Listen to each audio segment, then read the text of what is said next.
Two security guards grabbed her by the arms and dragged her toward the exit like she was nothing, like she hadn't just saved a man's life with her bare hands 60 seconds earlier. The emergency doors were already swinging open, the parking lot waited, and in the ICU behind her, every monitor, every machine, every doctor had gone completely silent. Then the roof shook.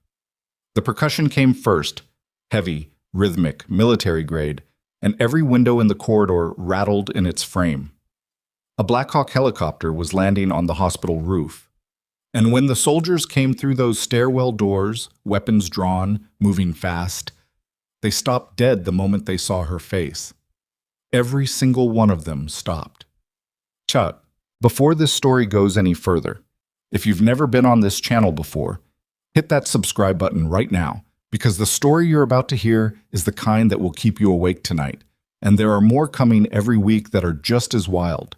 Hit the like button if you're already hooked, and drop a comment telling me what city or country you're watching from. I genuinely want to know how far this story has traveled. Now, let's go back to the beginning. Coastal Memorial Hospital sat on the edge of Delphi Bay, Oregon, and that particular kind of town where everyone knew someone who worked there and nobody questioned the people who ran it. The hospital was the largest employer in the county. Dr. Marcus Holt, chief of trauma surgery, had held that position for 11 years. And in those 11 years, no one, not a resident, not a fellow, not an attending, had ever successfully contradicted him in front of a patient's family and kept their job past the following Monday. Emily Carver arrived on a Tuesday. She was 28 years old, 5'6", with short brown hair she kept pulled back tight, and a way of moving through a hospital corridor that didn't match someone who'd only been a nurse for 3 years. She walked like she'd been in high-pressure rooms her whole life, like noise didn't reach her the same way it reached other people. The charge nurse on her first day, a veteran named Gloria Marsh, watched her badge in and said to the unit clerk without looking up from her clipboard, "That one's going to be trouble." She meant it as a compliment. Emily had transferred from a small regional hospital in Klamath Falls with nothing unusual in her file: clean record, solid evaluations, unremarkable employment history. She listed her previous work experience as a travel nurse across 4 states. No gaps that jumped out, no references that raised questions. She rented a 1-bedroom apartment 6 minutes from the hospital, drove a used gray Honda that had seen better years, and bought groceries at the same store every Sunday morning. She was completely forgettable. That was the point. Her first 3 weeks on the trauma floor were uneventful by her standards and impressive by everyone else's. She picked up double shifts without being asked. She caught a medication interaction on a post-op patient that 2 residents had missed. She kept quiet during rounds, answered when spoken to, never pushed into conversations she hadn't been invited into. The other nurses liked her well enough. She wasn't cold, exactly. She smiled when something was funny. She remembered people's coffee orders. She stayed late to help with patient transfers without making anyone feel guilty about asking. But there was always something slightly behind her eyes that people couldn't quite name. A stillness. Like she was watching everything and storing it somewhere no one else could access.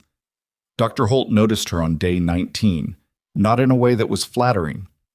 It was a Thursday evening, coming up on 9 o'clock, and the trauma bay had been running hard since 5. A 43-year-old man named Dale Pruitt had come in by ambulance after a construction accident. Scaffolding collapse, significant blunt force to the thorax, suspected internal bleeding. The attending on call had ordered a specific dosage of vasopressors to stabilize his blood pressure while they waited on imaging, and Holt had swept in 20 minutes later to take over the case because Pruitt's foreman was apparently a personal contact of the hospital board chair. Emily was the nurse assigned to the bay. She had already calculated something quietly while prepping the second IV line. The dosage order didn't account for a specific constellation of factors she'd observed: Pruitt's labored breathing pattern, the particular way his pressure was dropping, something about the rhythm of his oxygen saturation that suggested the bleed wasn't where everyone was looking. She'd seen this presentation before. She knew, with a certainty she couldn't justify on paper, that they were missing something. She waited until the attending stepped out. Then she flagged the chart discrepancy to the resident standing nearest to her, a second-year named Oliver Park, and said quietly, "I think the bleed may be pericardial, not abdominal." His JVP's elevated and his pressure's not responding the way it should for the volume he's received. If you order an echo before you eat, that's above your pay grade, Oliver said.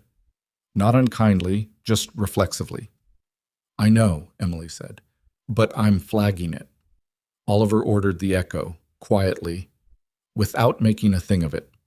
The echo showed a pericardial effusion beginning to compress the heart. They caught it in time. Barely. Holt came back into the bay while they were prepping for the pericardiocentesis and read the situation in about 4 seconds. He looked at Oliver. Whose call? Oliver hesitated half a beat too long. Holt looked at Emily. She met his eyes and said nothing. Who told you to order that echo? Holt asked. Clinical picture suggested it, Oliver said. I'm asking her. Emily said, I noticed some indicators that seemed inconsistent with the primary diagnosis. I flagged it to Dr. Park. You flagged it, Holt repeated. Yes. You're a nurse. Yes. Something moved across Holt's face. Not anger exactly. Something colder and more considered than anger. He was a man who had spent a decade being the smartest person in every room he entered, and he was very good at recognizing when that was being quietly challenged. He didn't say anything else. He took over the procedure, the patient stabilized, and afterward he wrote a note in the incident log about unsanctioned clinical assessment by nursing staff and copied it to the department director. Nothing happened immediately. It was a Tuesday 2 weeks later when everything changed. Emily came in for a double shift, days into evenings, and found a note in her mailbox from the department director asking her to stop by the office at her earliest convenience. The language was polite. The message was not. She'd been in that kind of office before, in different buildings, different cities, different uniforms. She knew what earliest convenience meant when someone with institutional power wrote it. She folded the note and put it in her scrubs pocket and went to do her job. The first 8 hours of her shift were ordinary. 2 post-ops, 1 patient transfer, a family meeting she sat in on because the primary nurse was running behind. She ate half a granola bar at the nurse's station at 2 in the afternoon and drank bad coffee and answered questions from a first-year resident who was clearly terrified and trying not to show it. She liked that resident. He reminded her of someone she'd once known in a different life. At 4:15, she heard Holt before she saw him. His voice carried differently than other people's voices. Not louder, necessarily, but with a particular quality of assumed authority that made every other conversation in a room go slightly quieter. He came around the corner with the department director, Annette Graves, and 2 members of hospital administration, and he stopped in the middle of the corridor when he saw Emily standing at the medication cart. Ms. Carver, Graves said. Dr. Graves. Emily turned. We were going to ask you to come to the office, but since you're here. Graves glanced at Holt, then back. We've reviewed the incident report from last month, and after consideration, we've decided to reassign you to General Med Surg, effective immediately. You'll be taken off trauma rotation. Emily didn't move. Can I ask the reason? The reason, Holt said, stepping slightly forward, is that trauma medicine requires a very specific kind of judgment, and overstepping your clinical boundaries in a high-acuity bay puts patients at risk.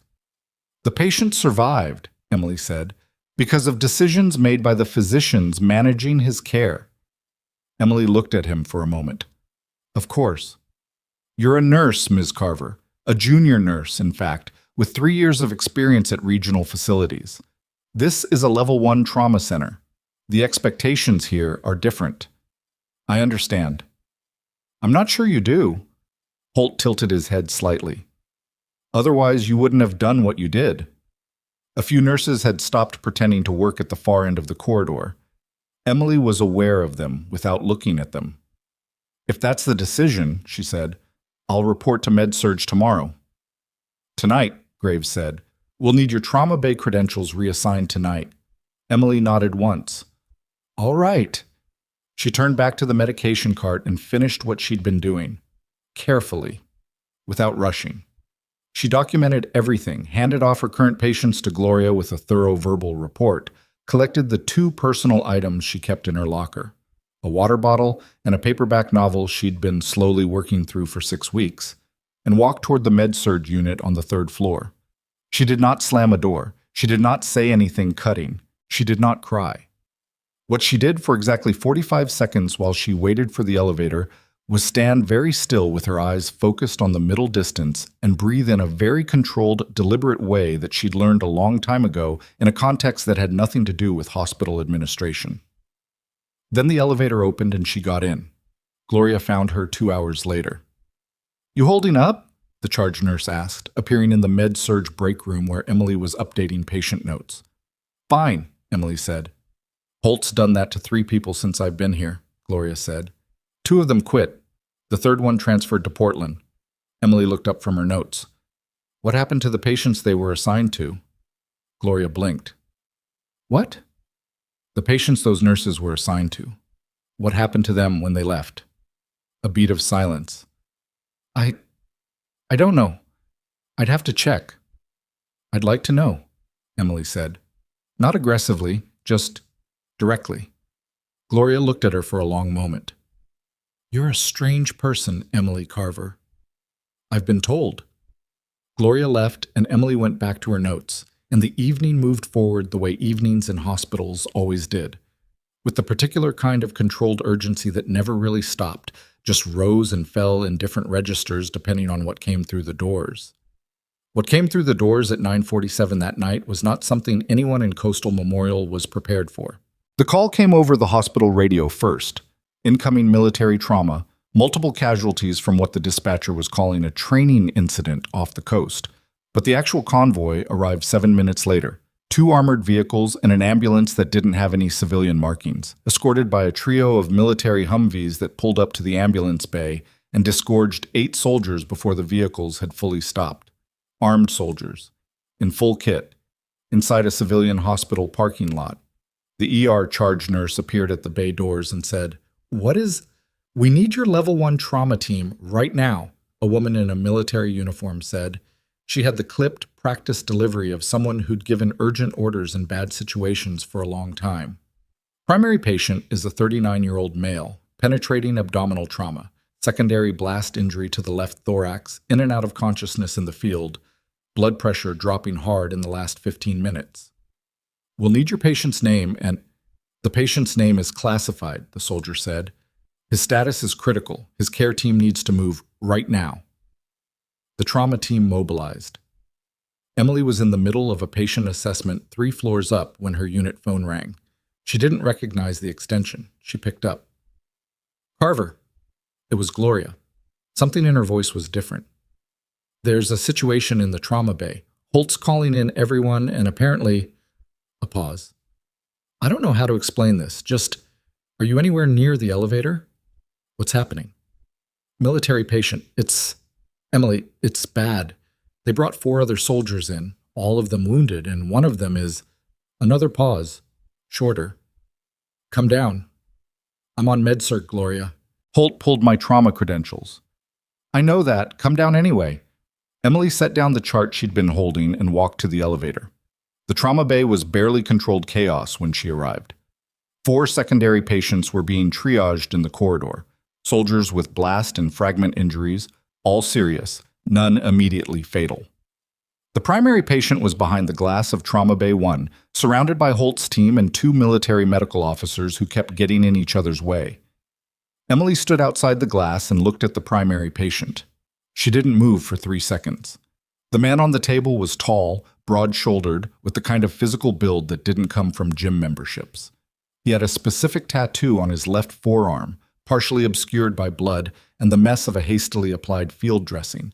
A geometric design she recognized because she'd seen it up close in a different context, in a different life, in a situation she had spent 7 years trying to put somewhere she didn't have to look at. She recognized him. She looked away from the glass before anyone noticed she was looking. Behind her, one of the military officers, a young man with a liaison insignia on his uniform, was on a satellite phone speaking in a low, fast voice. She caught fragments. Operational security. Hospital perimeter. Regional command notified. Inside Bay 1, the monitors started screaming. The blood pressure reading had dropped off a cliff. Holt's voice came sharp through the glass. "He's crashing. Someone get me the—" Emily was through the door before she made a conscious decision to move. She crossed the bay in 4 steps, read the monitors in 2 seconds, and said, "His chest tubes kinked," in the same flat, precise tone she might have used to observe that it was raining outside. Holt turned. "You don't have clearance to be in chest tube," Emily said again. "Right side. The drain's occluded. You've got tension building." "Get her out of here," Holt said to the nearest resident. The resident took 1 step toward her. The monitor hit a flatline alarm. Emily moved. She didn't ask permission. She didn't look at Holt. She located the tube with practiced hands, identified the kink in 3 seconds, corrected it with a motion that was entirely too smooth and too specific for someone who was supposed to have 3 years of experience at regional facilities, and then she repositioned the patient's thorax in a way that the trauma surgeons in the room immediately recognized as a field stabilization technique that was not taught in nursing school. Not in any nursing school. The monitors climbed. The flatline alarm stopped. The room went quiet in the specific way rooms go quiet when something has just narrowly not been a catastrophe. Emily stepped back. She was breathing normally. Her hands were steady. Holt stared at her. The military medical officer in the corner of the room had not moved during any of this. He was a colonel. Emily had clocked his rank when she walked in, and he was watching her with an expression she couldn't immediately interpret. "Who are you?" he said. "Emily Carver," she said. "I'm a nurse." He looked at her for a moment that lasted too long to be casual. Then he stepped outside the bay and got back on his phone. Holt turned to the nearest security officer. There were 2 of them hovering near the entrance, summoned by someone, and said, "Get her out. Get her out of my bay, and get her out of this hospital. I want her credentials pulled tonight. I want security escorting her to her car, and I want a formal incident report on my desk by morning." "Marcus," one of the attendings said quietly. "Now," Holt said. The security guards came through the door, both of them. They positioned themselves on either side of Emily with the practiced, apologetic efficiency of people who'd been in this situation before and didn't particularly enjoy it. "Ma'am," one of them said, "we're going to have to ask you to come with us." Emily looked at the man on the table one more time. He was stable. His color was coming back. His chest was moving the way a chest was supposed to move. "Okay," she said. She walked with them to the door. One guard had his hand on her elbow. Not rough, but firm, the way you'd hold someone's arm when you wanted to communicate that the direction was not optional. The corridor outside the trauma bay was still busy. Nurses moving fast, residents checking on the secondary patients. 2 more military personnel who'd arrived in the last few minutes talking in rapid, low voices near the ambulance bay entrance. They made it about 20 feet. Then the roof of the hospital shook. It was subtle at first, a low vibration that came up through the floor, the kind of thing that might have been mistaken for heavy equipment on an upper floor or a distant vehicle on the street. But it kept building. The overhead lights flickered once. A glass of water on the nurse's station trembled. Then the sound hit, the unmistakable percussion of military rotor blades at close range, growing louder with every second. A Black Hawk was descending toward the hospital helipad. The security guard, who had his hand on Emily's elbow, stopped walking. Then the stairwell door at the end of the corridor banged open, and 4 soldiers came through it. Not the liaison soldiers from earlier, something different, something with a different weight to the way they moved. And they were scanning the corridor with the specific, trained intensity of people who were looking for something they needed to find quickly. Their eyes found Emily. Every one of them stopped. One of the soldiers, the one at the front, with a rank insignia on his shoulder that made the others defer to him without appearing to try, looked at her face for a long moment. Then he said something Emily hadn't heard directed at her in 7 years. He said a name. Not Emily Carver, the other name. The old one. The one that was supposed to be buried. The security guard's hand dropped from her elbow. In Trauma Bay 1, through the glass, the man on the table opened his eyes for the first time since arriving at Coastal Memorial Hospital. His oxygen-deprived brain was still catching up with the world. His blood pressure was still climbing back towards something manageable. Every physician in the room was focused on his vitals, on his chart, on the immediate crisis of keeping him alive. No one was watching his lips. No one except the military colonel in the corner who'd been on his phone. The colonel watched the patient's mouth form words that came out barely above a breath. Hoarse, barely audible, directed at no one in the room and yet entirely specific. 2 words. A military designation. Spoken the way soldiers speak the names of people they'd once trusted with their lives. The colonel closed his phone. He walked to the bay window and looked out into the corridor where Emily stood between the 2 security guards and 4 soldiers who'd stopped moving the moment they saw her. He picked up the hospital intercom phone on the wall. "This is Colonel David Merritt," he said, and his voice came out of every speaker in the hospital, flat and clear and carrying the particular authority of someone who did not ask twice. "I am invoking Emergency Medical Security Protocol under Federal Statute 32-7. Effective immediately, this facility is on full lockdown. No staff, no patients, and no personnel are to enter or exit until further notice. All hospital administration is to report to the main conference room on the 2nd floor, and the woman in the trauma bay corridor," he looked directly at Emily through the glass, "is not to be touched." The intercom clicked off, and the silence that followed was the kind that had weight to it. Nobody moved. Not the security guards, who had both taken an instinctive half-step back from Emily the moment Merritt's voice came through the speakers. Not the nurses at the station, 2 of whom had stopped mid-task with their hands still hovering over keyboards. Not the soldiers who'd come through the stairwell door, who had shifted formation without appearing to think about it, positioning themselves around Emily in a way that looked less like surrounding her and more like something else. A perimeter, but facing outward. Emily stood in the middle of all of it and looked at Colonel Merritt through the glass. He was still holding the intercom phone. She made a decision in about 2 seconds, the same way she'd always made decisions, not by running through options sequentially, but by reading the full situation at once and knowing, with a clarity that had gotten her into trouble as often as it had gotten her out of it, what the next move had to be. She turned to the soldier who had said her name, the old name, and said quietly enough that it didn't carry to the nurse's station, "Who sent you?" He was maybe 35, with the particular look of someone who'd been in hard places and come back from most of them. His name tape read Alvarez. He held her gaze without flinching and said, "Briggs." 1 word. That was all he gave her. Emily looked back through the glass at the man on the table, and something shifted behind her eyes. Something that wasn't grief exactly, and wasn't relief exactly, but lived somewhere uncomfortable between the 2. "How bad is he?" she asked. "Bad enough that he wouldn't let us sedate him until we found you," Alvarez said. She turned and walked back toward the trauma bay door. The security guard closest to her, the younger one, who'd looked increasingly out of his depth since the helicopter landed, said, "Ma'am, Dr. Holt gave specific instructions." "Dr. Holt," Merritt said from the doorway of the bay, where he'd appeared without anyone seeing him move, "is currently under a federal communications hold, which means his instructions, as of approximately 4 minutes ago, don't have any operational standing in this building." He looked at the guard with the expression of a man who was accustomed to people making the right decision once the alternative was made clear. "Step aside." The guard stepped aside. Emily went in. The atmosphere inside Trauma Bay 1 had changed.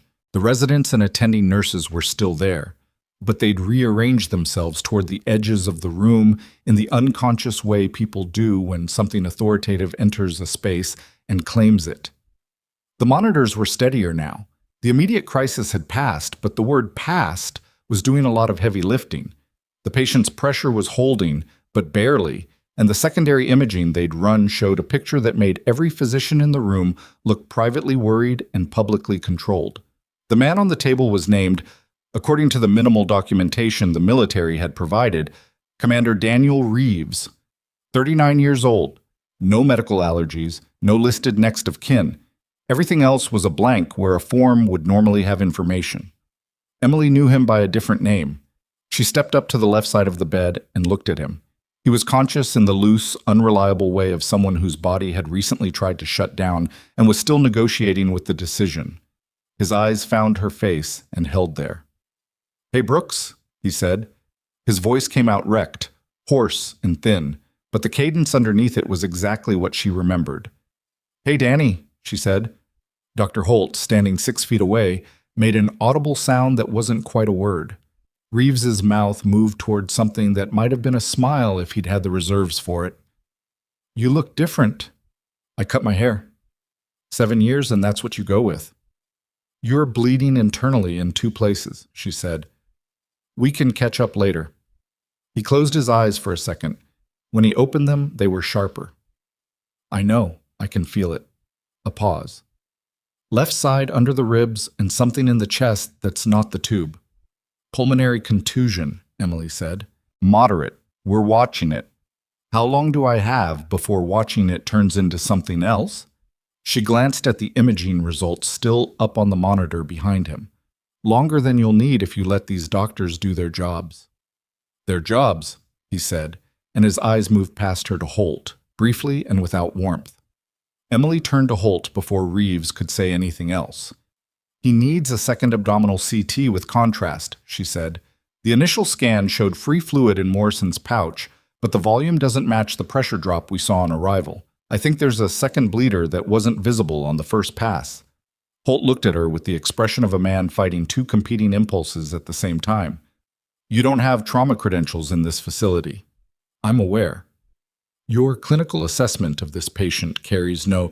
Marcus, the voice came from behind him. It was Dr. Sandra Yee, the attending vascular surgeon who'd been called in when the convoy arrived and who had, up to this point, been standing quietly near the imaging monitor absorbing the situation. She was 61 years old and had worked at Coastal Memorial for 23 of them, and she had the particular authority of someone who no longer needed to raise her voice to be heard. Order the CT. Holt turned to her. With contrast, Yee said, and get her a pair of gloves. Something passed over Holt's face. It lasted about a second.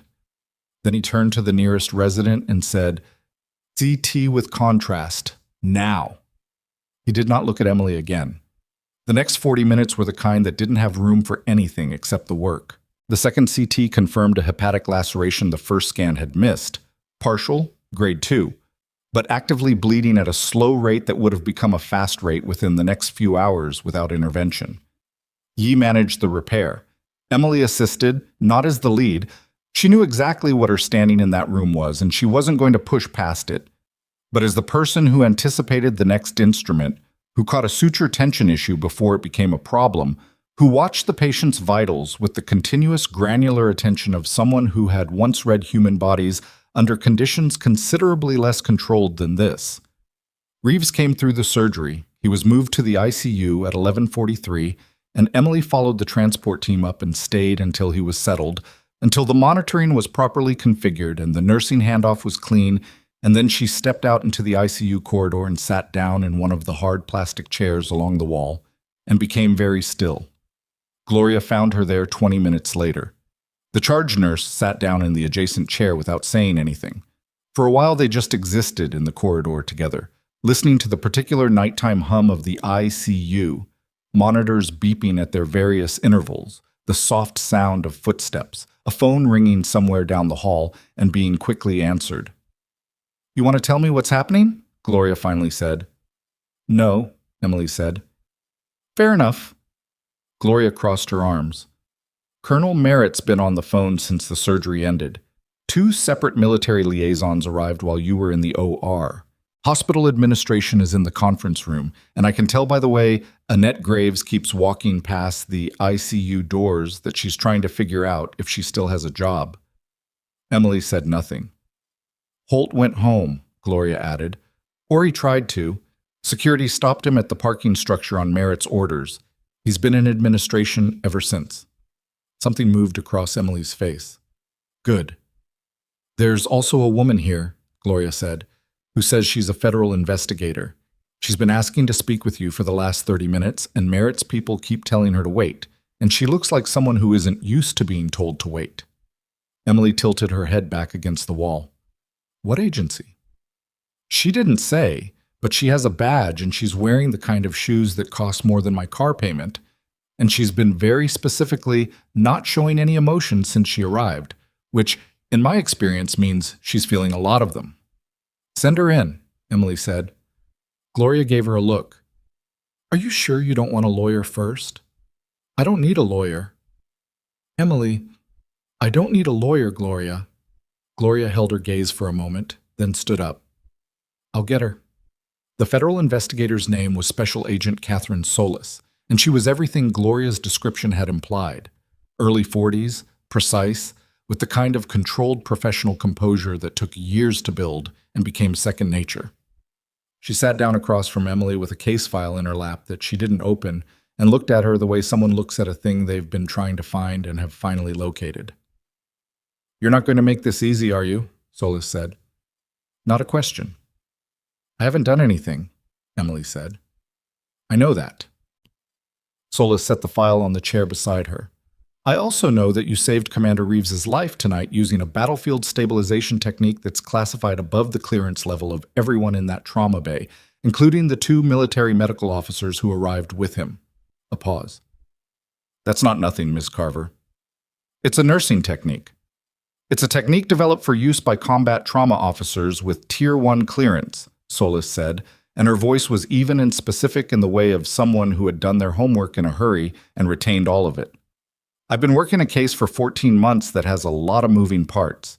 Tonight, some of those parts moved in a direction I wasn't expecting. She studied Emily. I think you know why I'm here? Emily looked at the case file on the chair beside Solis.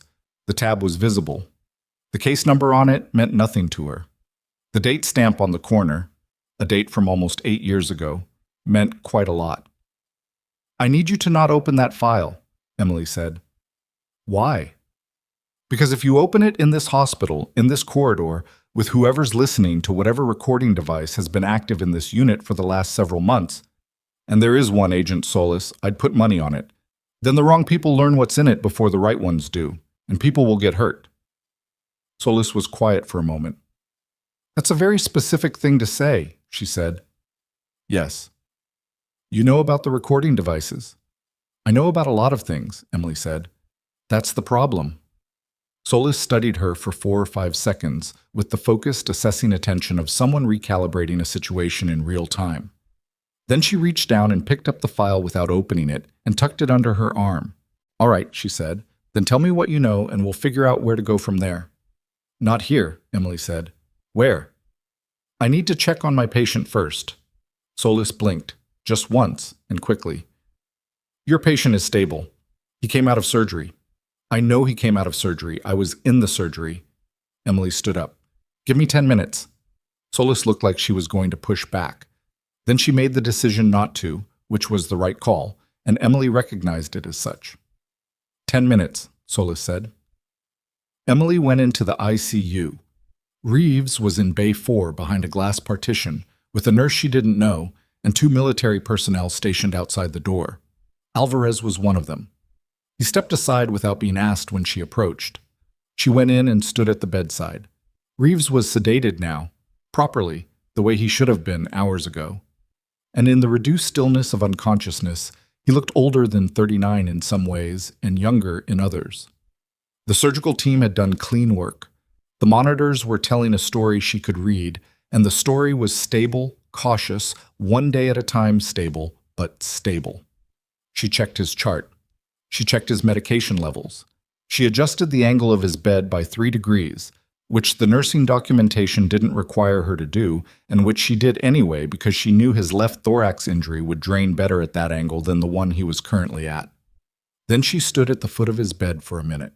She'd thought, for a long time, that if she ever saw Daniel Reeves again, it would be in a context she'd chosen, that she'd have the advantage of timing, of preparation, of having decided in advance how much she was willing to say and to whom. She'd been careful for 7 years, careful in the way that required giving up a certain kind of life, a certain kind of connection, a constant low-level vigilance that she'd gotten so used to she didn't notice it anymore until moments like this one, when something happened that made the vigilance feel inadequate. She hadn't expected Reeves to find her. She hadn't expected this hospital. She'd chosen Delphi Bay because it was quiet, because the hospital was mid-sized and busy enough that she could blend into the noise of it, because the town had no particular strategic value and no connection to anything she was tracking. She'd been here for 3 weeks. 3 weeks wasn't long enough to have drawn attention, unless someone was already watching. She left the bay and went back to where Solis was waiting, and as she walked through the ICU corridor, she was aware, with the particular sharpness that came from habit of everyone in it. The night nurse, who was charting at the station and kept glancing toward the military personnel, the orderly near the supply room who was taking slightly too long arranging linen, the security camera on the ceiling at the corridor junction that had been angled differently the last time she passed under it. "Walk with me," she said to Solus. They moved toward the stairwell at the end of the corridor, away from the elevator, away from the main nursing station, away from anything with a ceiling-mounted lens pointing at it. "What case are you working?" Emily asked, once they were in the stairwell with the door shut. "Medical experimentation on classified military personnel," Solus said. "4 separate facilities over 6 years, 3 of them private. One of them, and this is the part that kept me up at night, a hospital." Emily stopped walking. "Specifically," Solus said, "a hospital involved in the care of injured service members with classified backgrounds, members whose injuries were sustained during operations that didn't officially happen. The medical records for these patients were altered. Treatment protocols were changed without consent. In some cases," she paused, "in some cases, patients who were brought in as trauma cases were discharged to civilian facilities under false identities, which meant they effectively disappeared." "How many?" Emily said. "We've confirmed 23. We think it's closer to 40. Emily looked at the stairwell wall. There was a scratch in the paint at eye level, maybe from a gurney that had been moved too fast at some point. She looked at it because she needed something to focus on that wasn't Solus's face. "The operation that was used to justify erasing them," Emily said carefully, "was the oversight routed through a single contracting office?" Solus went very still. "Why would you ask it that way?" "Because the way it was described to me, a long time ago, before I had reason to think about it differently, it wasn't a military decision. The decision to erase those soldiers came from somewhere adjacent to the military, something with funding access and oversight authority, but enough distance from the chain of command that attribution was—" She stopped. "Deniable." "Yes," Solus said. "And the hospital in your case," Emily said. "Which hospital?" Solus looked at her for a moment that went on a half-beat too long. "This one," she said. The stairwell was very quiet. Somewhere below them, a door opened and closed. Footsteps on a lower floor moving away. The hum of the ventilation system. Nothing else. "How long?" Emily asked. "At least 4 years. The earliest patient we can definitively link to this facility was admitted.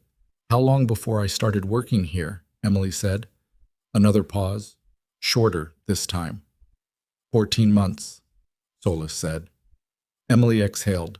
It wasn't dramatic. It was a very controlled, very quiet breath that she let out through her nose while she organized the implications of what she'd just heard into something she could work with. "Who else knows you're here?" she asked. "My supervisor, 2 people on my team, the federal prosecutor assigned to the case." "Nobody in the hospital administration?" "No." "Nobody in hospital security?" "Absolutely not." "Merritt," Emily said. "Colonel Merritt was briefed 40 minutes ago. He's the one who called me." Solus tilted her head slightly. "He said I needed to talk to you before anyone else did. He said—" She stopped. "What did he say?" Solus looked at her the way people sometimes look at someone when they're choosing how honest to be and deciding to go further than their initial instinct. "He said that if you were still here, if you hadn't already run, then you knew something the investigation needed, and that the only way to get it was to make sure you understood the full picture first." A pause. "He said you wouldn't cooperate otherwise. He said you'd learn not to trust the process." Emily considered that.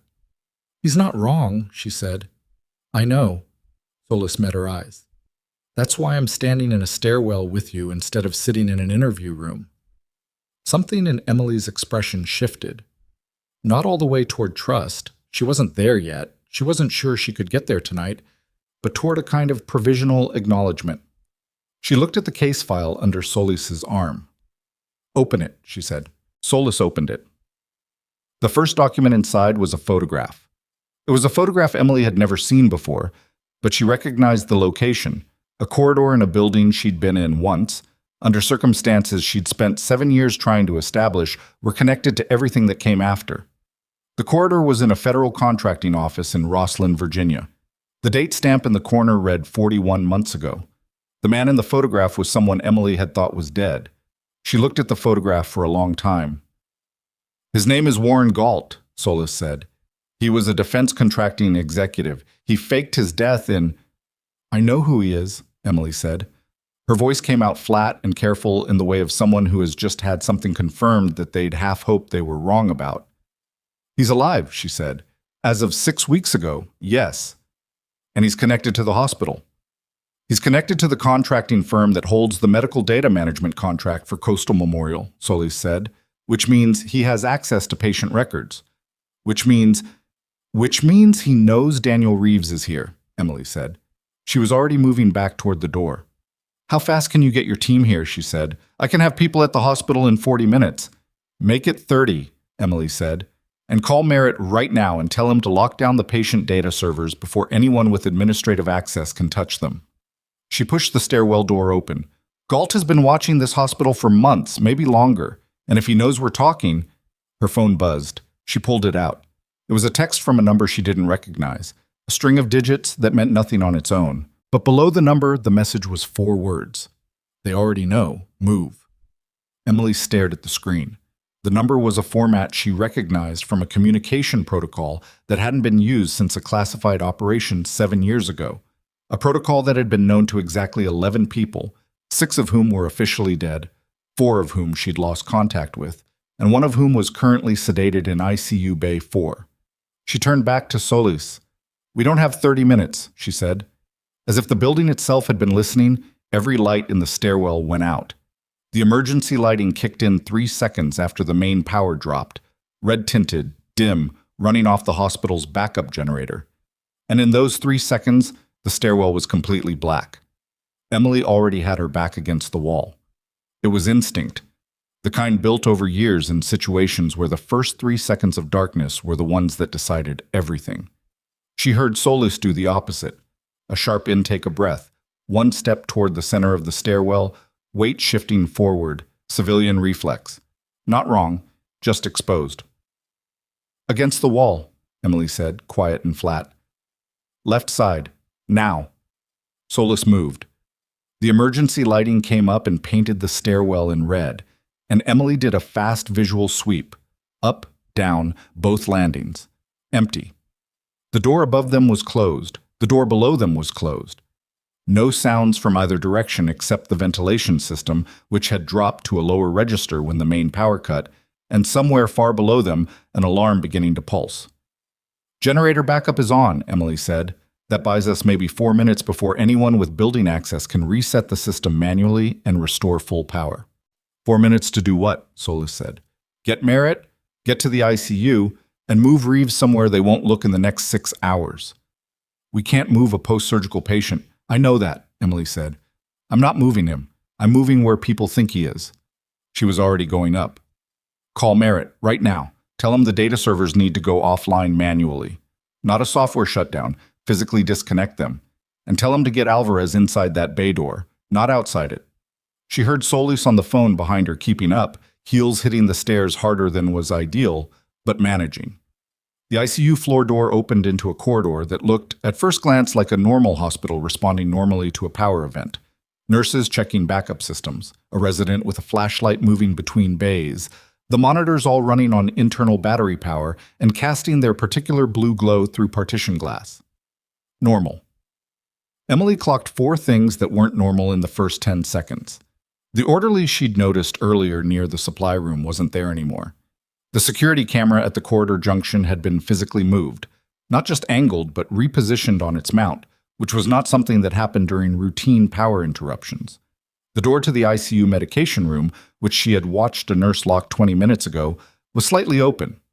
And the military personnel who should have been outside Reeves's bay. There should have been 2 of them, Alvarez and another soldier whose name she didn't know, had been reduced to 1. Alvarez. He saw her coming, and his posture changed without him moving his feet. "Where's Garrison?" she said. "Called off to the ground floor 10 minutes ago," Alvarez said.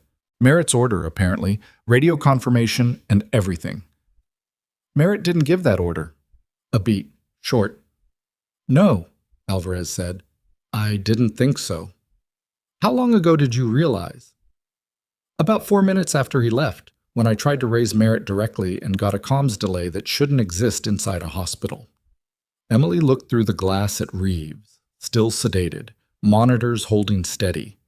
The ICU nurse assigned to his bay was at the bedside, adjusting something on his IV line. Do you know that nurse? She asked Alvarez. He looked. She came on shift at midnight. I didn't see the handoff. Pull the bay door and stay with him, Emily said. Don't let anyone touch that IV line until I come back. If someone tries to tell you Merritt ordered them in there, it's the same play they ran on Garrison. Alvarez was already moving. Emily turned to the ICU charge nurse on duty, a man in his 50s named Walt Desmond, who had the look of someone who'd managed crises long enough to stop catastrophizing and start solving. I need you to pull your medication room logs for the last 20 minutes. The system's partially down. Paper logs. I know you keep paper backups on shift change. Walt looked at her scrubs, at her face, at the federal agent standing 2 feet behind her, and made a fast, practical decision. Give me 90 seconds. Solis touched Emily's arm. Not grabbing, just contact. Merritt's responding. He's pulling the server room access manually, but he says he needs a physical key from hospital administration, and Holt has the secondary key. Holt is in the administrative conference room, Emily said. Yes. Who's with him? 2 of Merritt's people and Annette Graves. Tell Merritt to get that key in the next 3 minutes, or don't bother. Emily was walking toward the medication room. If Galt's people have been inside this hospital's systems for any length of time, they've already pulled what they needed. Cutting server access now is about stopping them from deleting it. The medication room door was open by 4 inches. Emily pushed it the rest of the way with her shoulder, keeping her hands free, and stood in the doorway until the emergency lighting showed her the full room. Shelving units, locked medication drawers, the automated dispensing cabinet with its keypad and biometric reader. Everything looked in order, except the biometric reader's log light, which should have been green for standby, was amber. Amber meant a transaction had been logged but not yet synced to the main system. In a power interruption, the local log stored to an internal chip. It would show the last access, who, what time, what they'd pulled. Emily crossed to the cabinet, entered the manual access code. She'd memorized it 3 days into her med-surg rotation, the way she'd memorized every code in every unit she'd worked in for the last 7 years. Not from suspicion, but from habit. And the local log screen came up. Last access, 0017, 12 minutes ago. Badge. D. W. Desmond. Emily stared at the screen. Walt Desmond appeared in the medication room doorway. I pulled the paper logs, he said. He was holding a clipboard. Then he saw the screen she was looking at and something crossed his face. Not guilt, exactly. Something worse. Something that looked like the expression of a person who had done something they'd been told was minor and had just understood it wasn't. Walt, Emily said carefully, I need you to tell me exactly what happened 12 minutes ago. I got a call, he said, from the pharmacy. They said there was a discrepancy in Commander Reeves's medication order, that the post-op anticoagulant dosage needed to be adjusted, and they needed an urgent nursing pull to bridge the gap until the system came back online. From the pharmacy. The main pharmacy line. I checked the number. The main pharmacy line can be forwarded, Emily said. Who did you speak to? A woman, said her name was Delgado. She's been on the overnight pharmacy rotation for... What did you pull? Walt looked at the clipboard. His hand was not entirely steady. A bridging dose of heparin, adjusted weight-based. The calculation she gave me was... How much? Emily said. He told her. Emily was already moving. The dose Walt had pulled was not wrong by a large margin. It was wrong by the specific calculated margin of someone who understood that the difference between a therapeutic dose and a fatal one in a post-surgical patient with 2 active bleeding sites was not a dramatic number. It was a quiet number, the kind that, on a chart, looked like an error, the kind that, in an autopsy, looked like a complication. She went through the ICU bay door at a pace that was fast enough to matter and controlled enough not to cause panic, and the first thing she saw was Alvarez standing at the head of Reeves's bed with his hand on the arm of the midnight shift nurse, who was holding a syringe. "Don't," Emily said. The nurse turned. She was young, mid-20s, with a face that was professional and completely blank in a way that wasn't quite natural. The pharmacy called with a dosage correction. "Put it down," Emily said. "I have documented orders. Put it down or I will have the federal agent behind me take it from you," Emily said. The nurse put the syringe down on the bedside table. Then, in the slightly too fluid motion of someone executing a planned exit, she took a step toward the bay door. Alvarez blocked it without being asked. Solis, who had come in behind Emily, produced her badge. "Federal agent, don't move." The nurse stopped. She didn't say anything. She stood between Alvarez and the partition glass and looked at the middle distance with the specific blankness of someone who had been trained for this exact situation and was running their protocol. Emily checked Reeves's IV line. The line was intact. Nothing had been administered yet. She removed the syringe from the bedside table, capped it, and handed it to Solis. "Chain of custody. That goes to your lab tonight." "Done," Solis said. Then Merritt was in the doorway. He'd moved fast, faster than Emily would have expected from a colonel managing a hospital lockdown, and he looked like someone who'd been running contingencies in his head and had just had one of them confirmed. He took in the room in about 2 seconds, and his gaze went to the nurse. "Who sent you?" he said. She said nothing. "I'm going to ask you one more time," Merritt said, and his voice was the kind of quiet that was considerably more authoritative than loud. "And then I'm going to have you detained under federal authority, which is going to make the next several years of your life very uncomfortable. And whatever they promised you for, this is not going to be worth it." A pause. "Galt," she said. One word. Merritt didn't react visibly. "How long have you been at this hospital?" 6 weeks. "How were you placed?" "Through the agency. Normal hiring process. She stopped. Her composure had been solid until that moment, and then something in it shifted. Not dramatically, just a small fracture in the surface. "I just had to make one call. If the situation came up, I didn't think anyone was going to get—" "Take her," Merritt said to the 2 soldiers who had appeared in the doorway behind him. They did. The bay was quieter after that. The monitors continued their steady, blinking commentary on Reeves's condition. The emergency lighting had shifted to a slightly warmer tone as the generator settled into its rhythm. Outside the ICU windows, the coastal night was dark and completely indifferent to everything happening inside the building. Walt Desmond appeared in the doorway, looking like a man who'd just realized a mistake was significantly larger than he'd thought. "The pharmacy call," he said. "I should have—" "Yes," Emily said. Not unkindly, but without the softening she might have offered in a different moment. "Verify everything through Merritt's people from now on. No pharmacy calls, no dosage changes, nothing that touches this patient without a confirmation chain." Walt nodded and disappeared. Solis moved to stand beside Emily at the bedside. "He's still sedated." "For another 2 hours, probably." Emily studied the monitors. "He's going to want to talk when he wakes up." "I need him to want to talk," Solis said. "He's the only living witness who was present at the operation where—" She paused. "Where I died," Emily said. The words came out flat and practical, the way Emily handled most things that had a sharper edge underneath. Solis didn't push. "I need his testimony, and I need yours. And I need both of them before Galt's legal team files a suppression motion, which they will do the moment they realize this hospital is the focal point of the investigation." She turned to look at Emily fully. "How much do you know about what happened to you?" Emily was quiet for a moment. "Sit down, Agent Solis," she said. "This is going to take a while." They sat on opposite sides of the small family consultation table in the corner of the bay, and Emily told her. Not everything. Not the parts that were still incomplete, not the things she couldn't prove, but the architecture of it. The operation she'd been part of 7 years ago, off the coast of a country she wasn't supposed to have been in, the unit she'd served with, the ambush that shouldn't have been possible given the operational security they'd maintained, and what that impossibility implied about the information chain. The moment she'd understood, In the hours after the ambush, while Reeves's team was stabilizing and she was dealing with her own injuries alone in a position they'd fallen back to, that someone on the inside had sold the mission. She told Solis about the identity she'd built.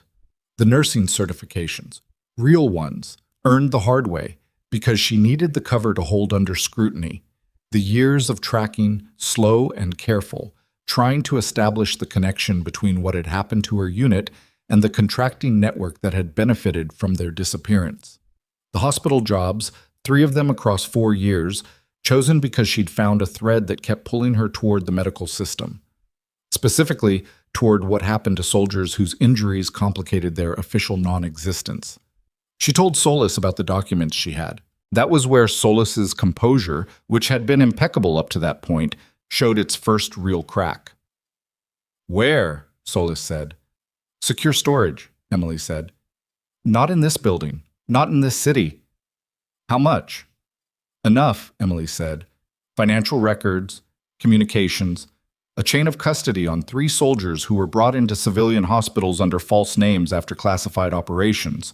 Soldiers who were then, over the following months, quietly discharged to facilities that don't appear in any federal medical database." "What happened to them?" Emily looked at her steadily. "I don't know yet. That's what I've been trying to find out." Solis leaned back. She pressed her fingers to her lips and thought for a moment in a way that was visible and unself-conscious.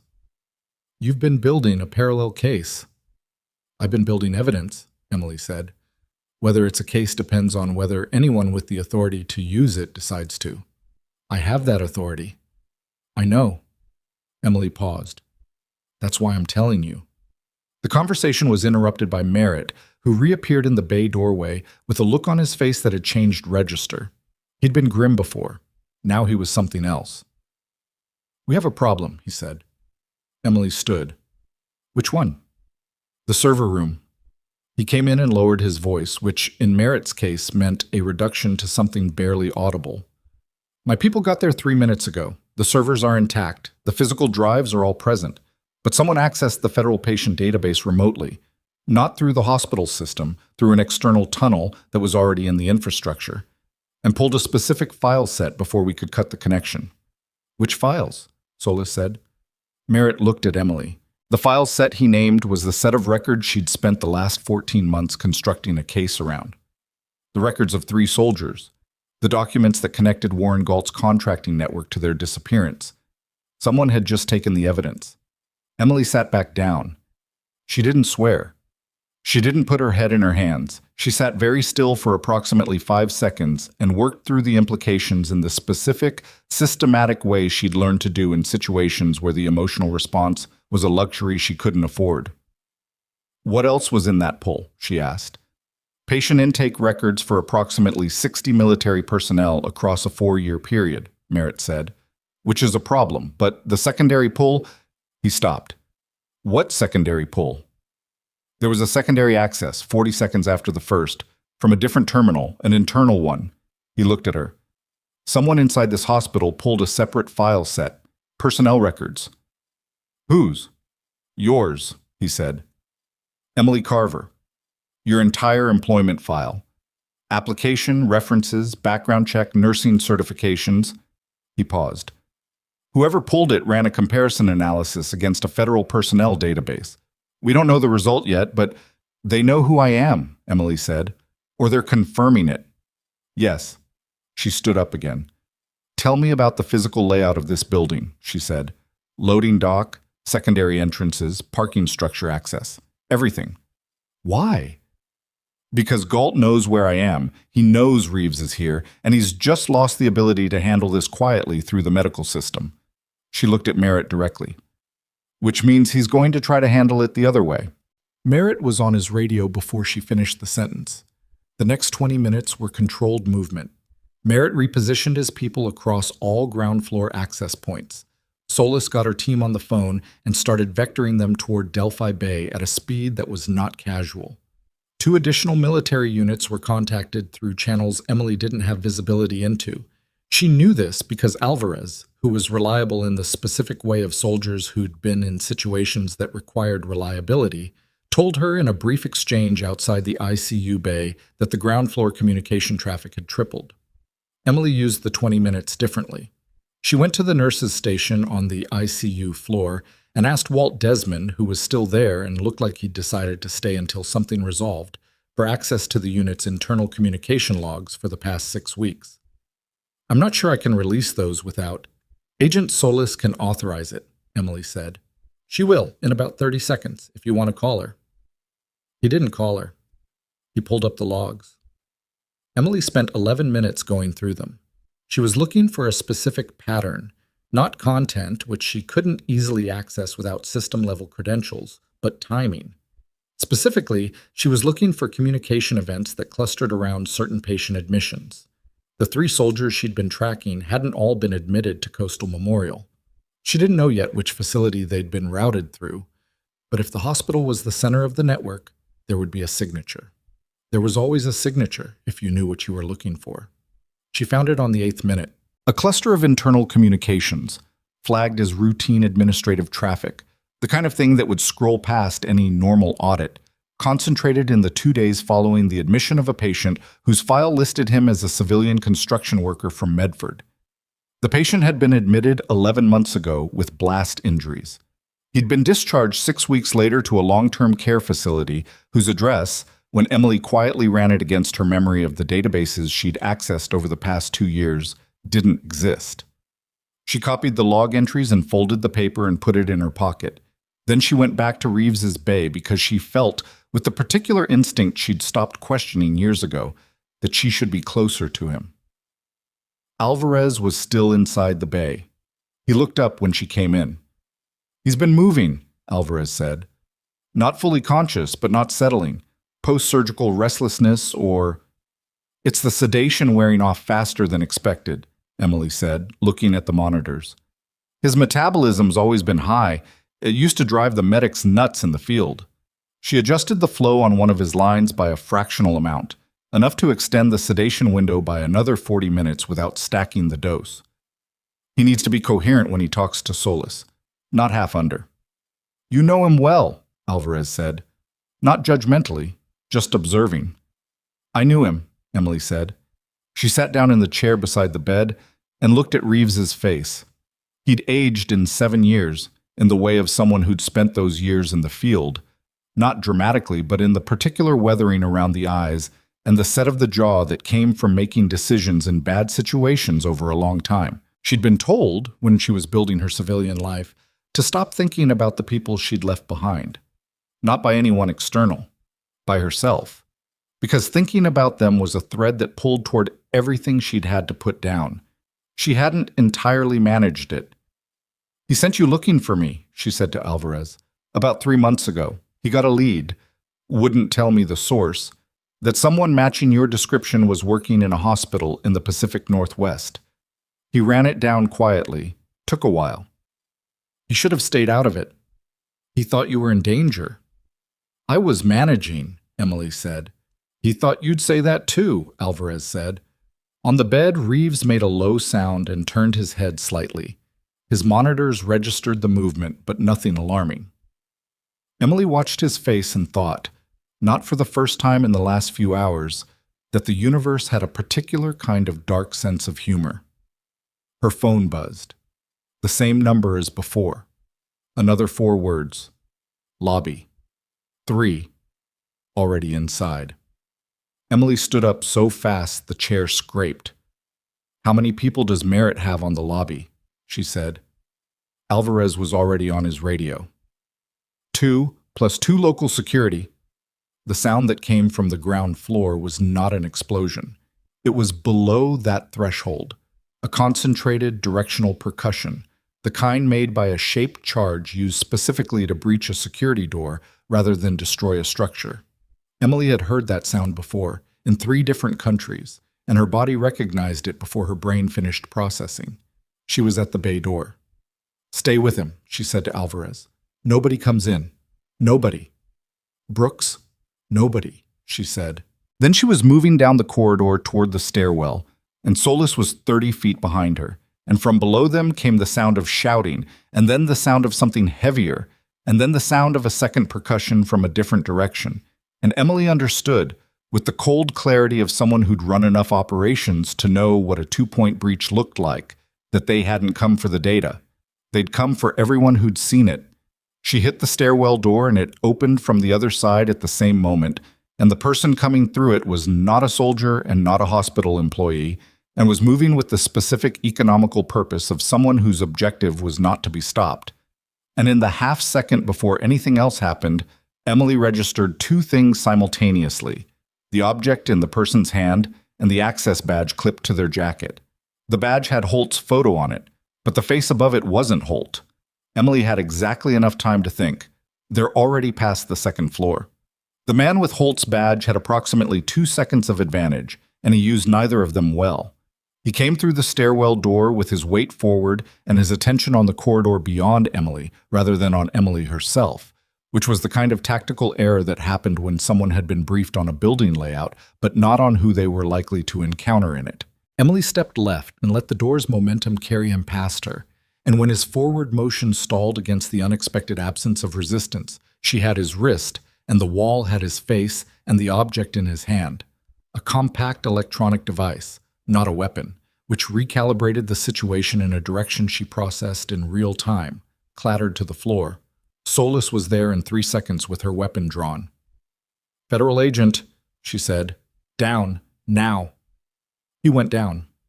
Not gracefully. His nose was bleeding from the wall, and he was making the specific sounds of someone who'd had the plan go wrong and hadn't finished deciding what to do about it. Emily picked up the device without touching the screen. It was a data transfer unit, commercial hardware modified for high-volume extraction, the kind of thing that could pull and wipe a server's storage in under 4 minutes if plugged into the right port. She turned it over in her hand and looked at the badge on his jacket, and then at his face. "Who sent you up here?" she said. He said nothing. "There were 2 breach points on the ground floor," Emily said. "You came from a different direction, which means you weren't with the lobby team."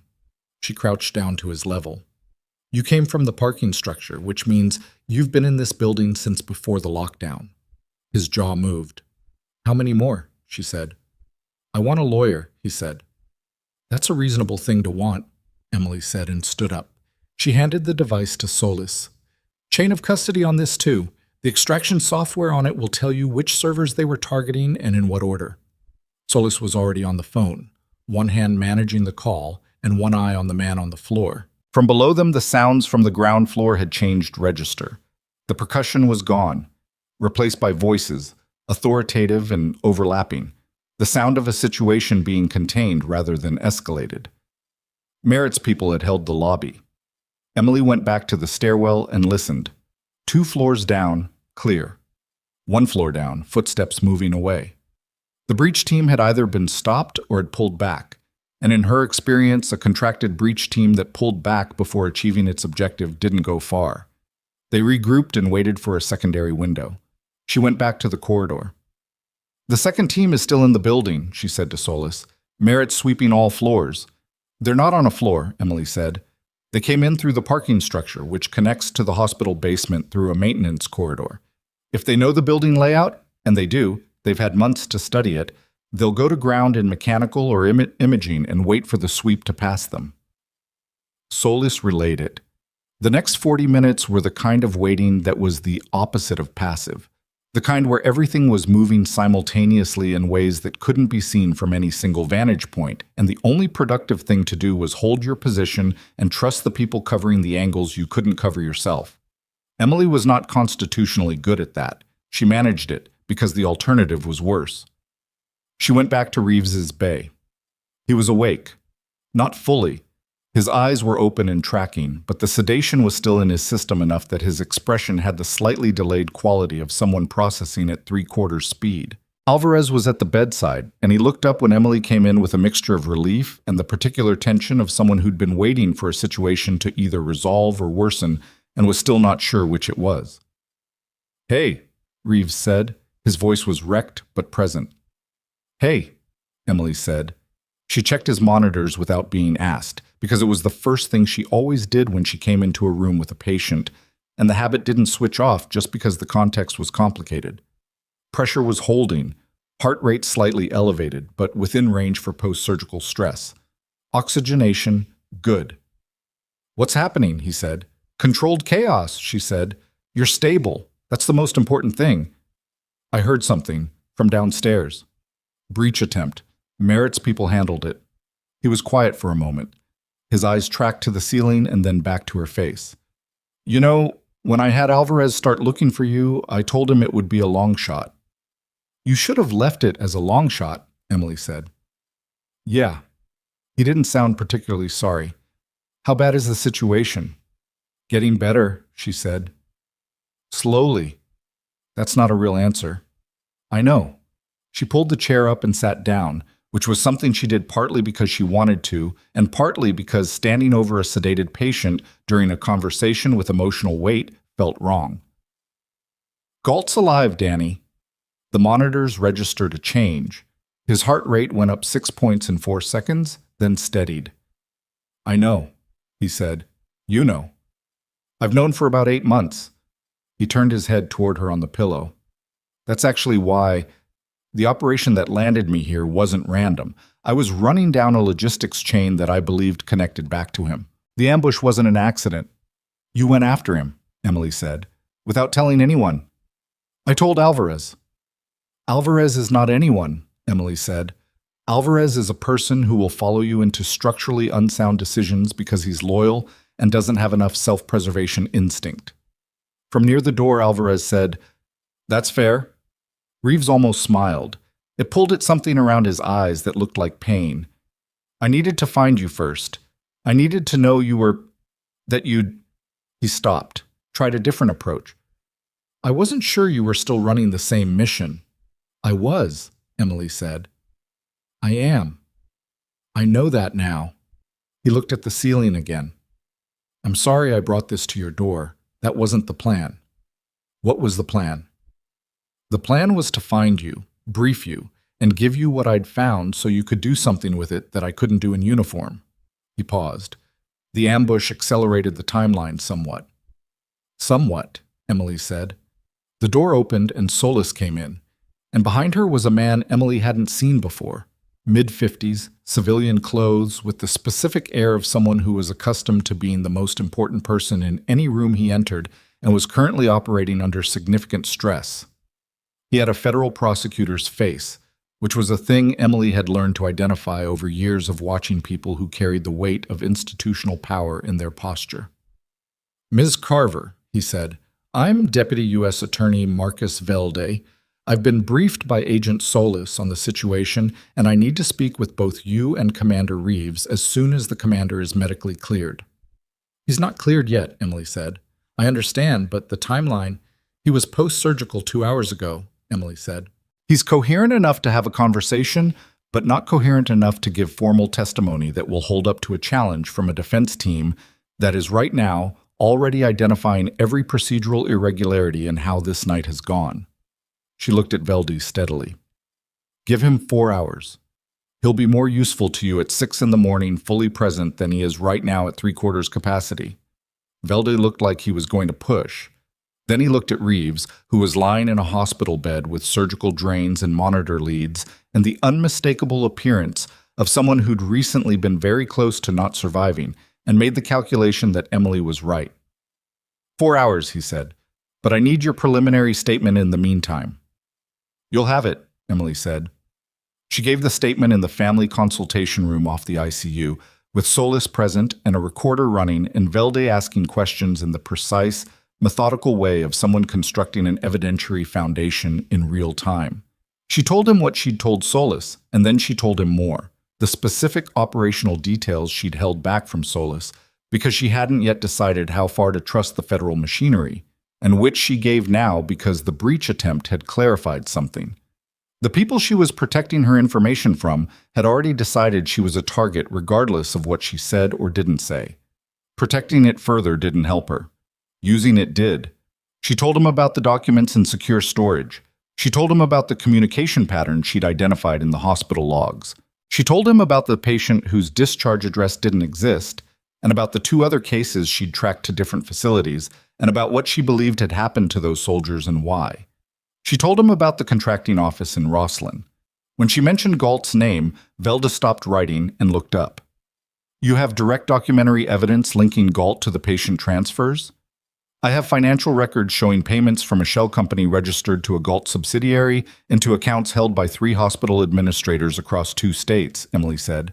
And I have communication records, encrypted, but the metadata is intact, showing contact between those administrators and a logistics coordinator I can connect to Galt's primary contracting firm. Where are these records? Secure storage in a facility outside Delphi Bay, she said. I can have them retrieved within 6 hours. I need them now. You need them intact and uncompromised, Emily said, which means I do this in the right order. If I transmit location information in this building while Galt's people are still somewhere in the basement, I'm handing him a second opportunity. Veld was quiet for a moment. He had the look of a man running probabilities. All right, he said. How do you want to do it? I want your team to finish the sweep and confirm the building is clear, Emily said. Then I want Merritt's people to physically secure the server room, not just lock it, someone standing inside it. Then I'll make contact and arrange transfer. That's a 2-hour window minimum, Veld said. Yes, Emily said. He didn't like it, but he agreed, which told her something about how seriously he was taking the integrity of the evidence chain, and that told her something useful about him. The sweep found the second breach team in the hospital's basement imaging corridor, exactly where Emily had said they'd be. 3 individuals with the equipment profile of a professional extraction unit, data hardware, communications jammers, 2 sidearms between them, who had pulled back from the lobby breach and gone to ground in a maintenance alcove between the MRI suite and the electrical room. They were detained at 3:47 in the morning. Emily heard about it from Alvarez, who'd gotten it from Merritt's radio traffic, and she sat with the information for a moment and let something in her chest decompress by about 10%. Not relief, too early for relief. Something more structural, like a load-bearing element that had been under tension for hours had shifted slightly into a more stable position. At 4:15, the lights came back on fully. The transition from emergency red to standard fluorescent was not objectively a dramatic moment, but something about it changed the character of the ICU floor, made it look more like a hospital and less like a siege. And Emily watched the overhead panels flicker on through the glass of Reeves's bay and thought about how much of survival was just staying present long enough for the lights to come back. Reeves was more awake at 4:30. The sedation had metabolized the rest of the way, and he was sitting up at a cautious angle. The surgical team had cleared him for 30 degrees of elevation, and he'd been given water and had managed it without difficulty, which was a better post-surgical indicator than most of the monitors. His color was better. His voice had come back enough to be recognizable. I need to tell you something, he said when Emily came in. You need to rest, she said. I'll rest after. He looked at her with the directness she remembered. The quality of someone who'd spent a career in situations where imprecision cost people their lives and had permanently lost the capacity for conversational softening. When the ambush happened, 7 years ago, I knew within 48 hours that the breach came from inside. I didn't go to the chain of command because I didn't know how far it went. I know, Emily said. I came to the same conclusion. I reported one person, he said, low level, someone I was sure about. I gave that report to a superior I trusted. He paused. That report disappeared. The person I named was transferred, not investigated. And the superior who received it, he stopped again. Who was it? Emily said. He told her a name. Emily was quiet for 3 seconds. He's not military anymore, she said. He moved to the private sector about 5 years ago. I know, Reeves said. He's on the board of Galt's primary contracting firm. The room was quiet enough that the monitors sounded loud. Why didn't you put that in the intelligence you sent to Merritt? She said. Because I needed to tell you first, he said. Because what I gave Merritt is enough to open the investigation, but not enough to close it. The board connection. That's the link that explains how the information traveled from inside the military to a private contracting network. That's the piece that makes the whole architecture visible. He looked at her steadily. That name needs to go to Velde directly, not through any chain of command, not through Merritt. Why not through Merritt? Because I'm not certain Merritt knows which parts of the chain are still clean, Reeves said, and I'm not willing to bet on it. Emily thought about this. "You trust Veld," she said. "I trust the federal prosecutor's office more than I trust any current military hierarchy on this specific case," Reeves said, which is not a statement I ever expected to make. But here we are. "Here we are," Emily agreed. She went to find Veld. The deputy U.S. attorney was in the administrative conference room on the second floor, which had become a de facto command post over the past 3 hours. Paperwork on the table, Solis's team members on laptops in the corners, 2 people Emily didn't recognize working phones against the far wall. Velda was standing at the window looking out at the parking lot, where a number of vehicles had arrived in the past hour that were not hospital staff cars. "Reeves has a name for you," Emily said. Veldy turned. She gave him the name. He knew it. She could see the recognition before he controlled his expression. Just a fraction of a second, but it was there. "You're certain about the board connection?" "Reeves is," Emily said. "And when I get my documents transferred this morning, I believe you'll find financial records that corroborate it." Veldy sat down. He looked at the table for a moment and then back at her. "If this holds, if the records support the board connection and Reeves's testimony about the superior officer's report, this doesn't end with Galt. This ends with a dismantling of a contracting network that has been operating with federal oversight access for the better part of a decade." "I know," Emily said. "That's going to be a significant case," he said. "Lengthy, public, contested at every step." "I know that too." "You're going to be a central witness," he said. "Your original identity, your military service, the operation, all of it is going to become part of the public record." Emily looked at him without flinching. "I understand. You've spent 7 years being invisible," he said. Not unkindly, just stating it. "I've spent 7 years doing this," Emily said. "Being visible is how it ends." Veldy nodded slowly. Then he picked up his phone and started making calls. The sun came up at 6:22 over Delphi Bay, and it was the particular overcast Pacific Northwest sunrise that wasn't dramatic. No color, just a gray brightening, the horizon over the water going from black to pewter to the flat, practical light of a coastal morning. Emily stood at the ICU window and watched it happen because she'd been awake all night and the light meant the night was finished, which felt like it mattered. The document transfer was arranged at 7 and completed by 8:15. A member of Solis's team drove to the storage facility Emily designated and retrieved 3 sealed containers under Emily's remote verification, and the contents were logged into federal evidence custody at 8:40 in the morning. At 9:03, federal warrants were issued for Warren Galt. At 9:17, Dr. Marcus Holt, who had been in the administrative conference room under Merritt's communications hold since midnight, was formally placed under arrest by 2 federal agents on charges that included obstruction of a federal investigation, falsification of medical records, and based on the documentation retrieved from Emily's storage, conspiracy to facilitate the illegal transfer of military patients to unauthorized medical facilities. Holt said nothing when the handcuffs went on.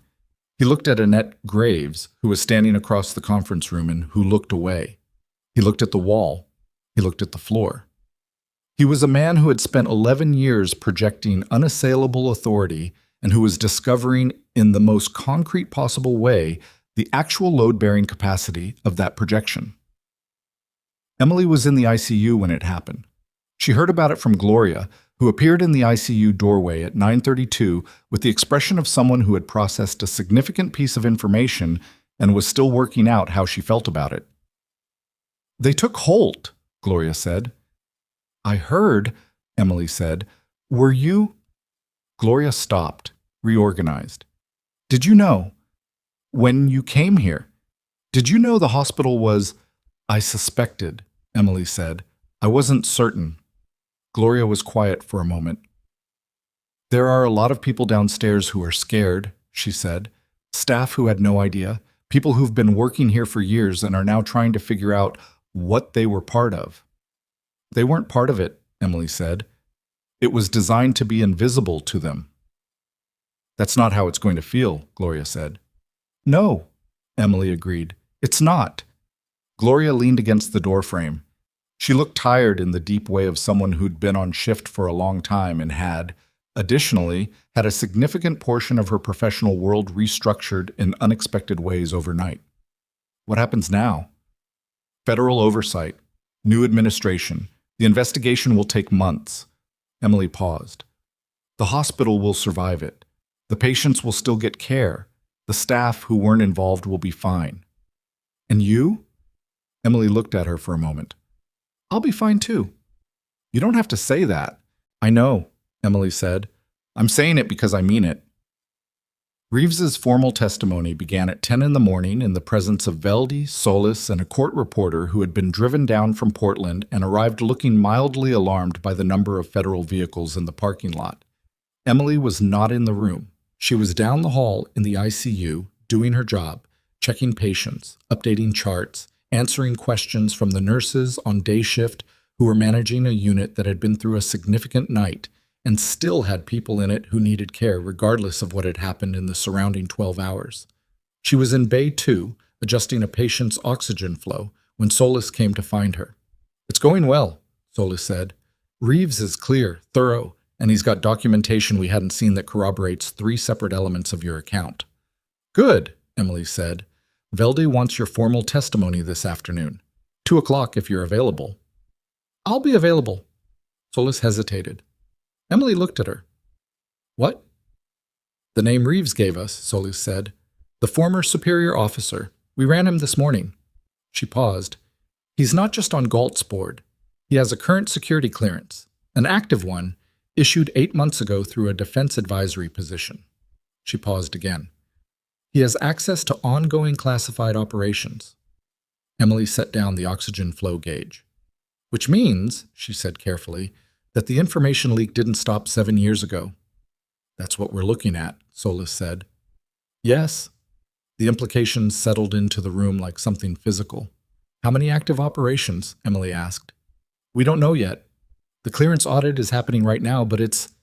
Solis pressed her lips together. It's going to take time to trace what he's had access to and what's been passed on. You need to go faster than time, Emily said. I know. Who's running the audit? DOD internal. That's not fast enough, Emily said. And it's not clean enough, not if you don't know how far the contamination goes inside the defense structure. You need it to go through Veldy's office directly, completely external to the military chain. That's a significant jurisdictional... I know what it is, Emily said. Do it anyway. Solis looked at her for a moment. Then, I'll make the call. She left, and Emily stood in the empty ICU bay and looked at the wall and thought about the particular quality of problems that didn't end when you solved the center of them, that had edges and tendrils and connections to other problems that only became visible once the surface layer was removed.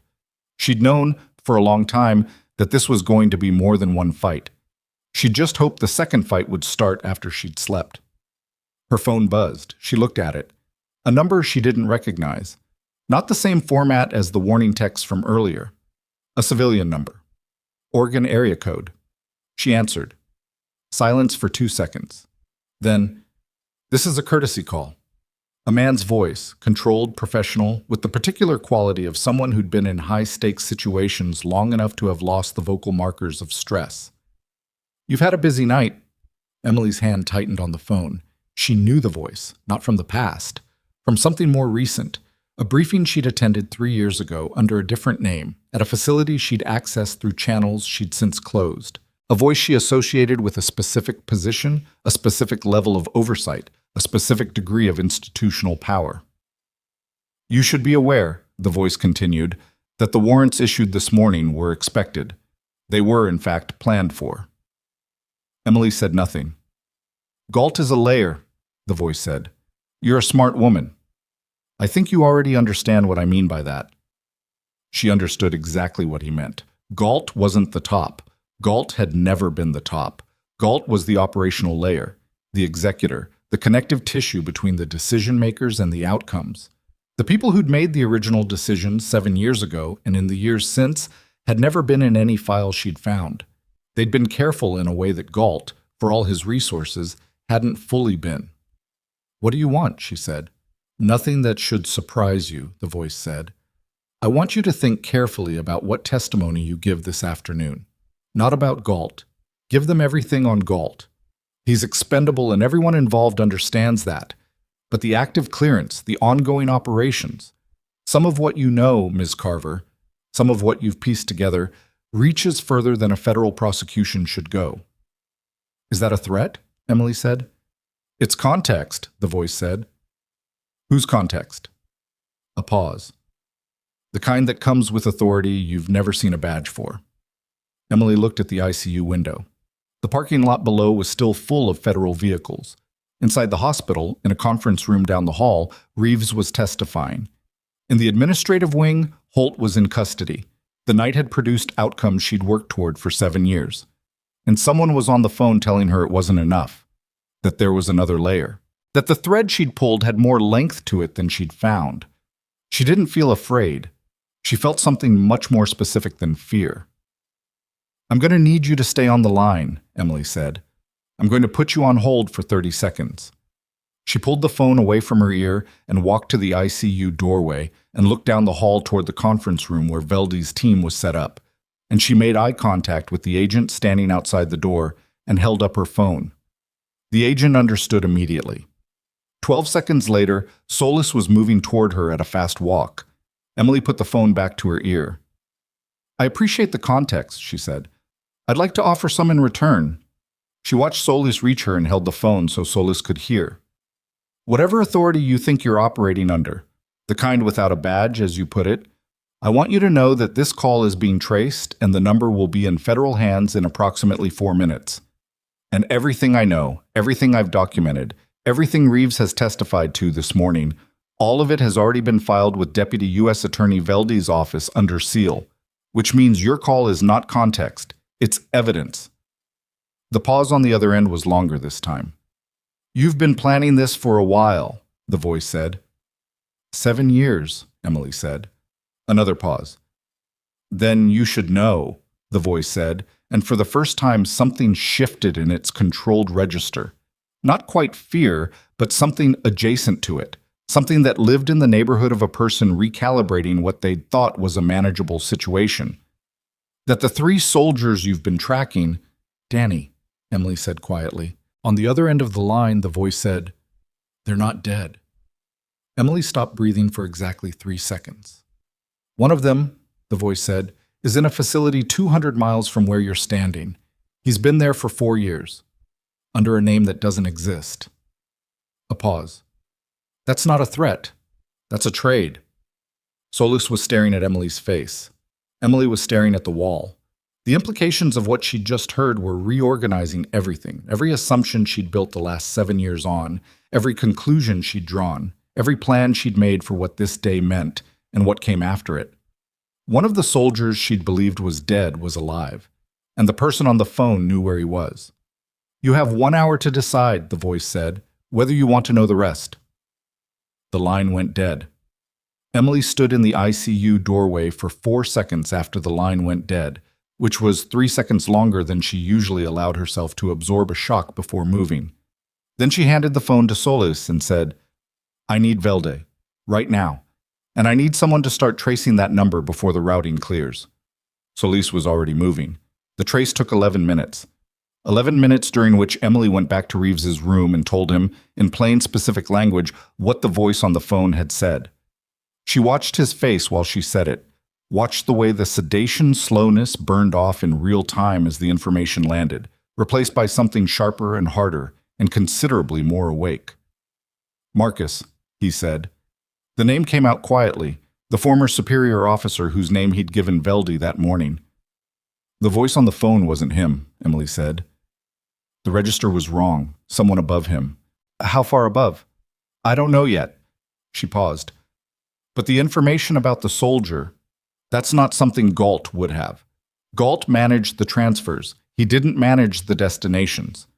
Reeves looked at the ceiling. His jaw was tight in the specific way of someone containing something that wanted to come out louder. Which one? He said. He didn't say. If one of them is alive, all 3 might be. I know, Emily said. Emily.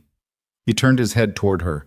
It was the first time he'd used her civilian name, and it sounded slightly foreign in his mouth, like a word in a language he was still learning the pronunciation of. Don't take the trade. I know, she said again. Whatever they're offering, the location, the name, the information, they'll structure it so that accepting it compromises the testimony. They want something from you in exchange, and the thing they want is the piece of the case that reaches them. I know, Danny. So you're not going to what? I said I know. She met his eyes. I'm not going to take the trade. I'm going to find a different way. He held her gaze for a moment, and whatever he saw in her face settled something in him, because the tightness around his jaw eased by a fraction.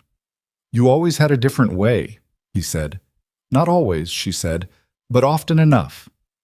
Velda was in the corridor when she came out of the bay, moving toward her with Solis at his shoulder and a look on his face that she was starting to recognize as his version of controlled urgency.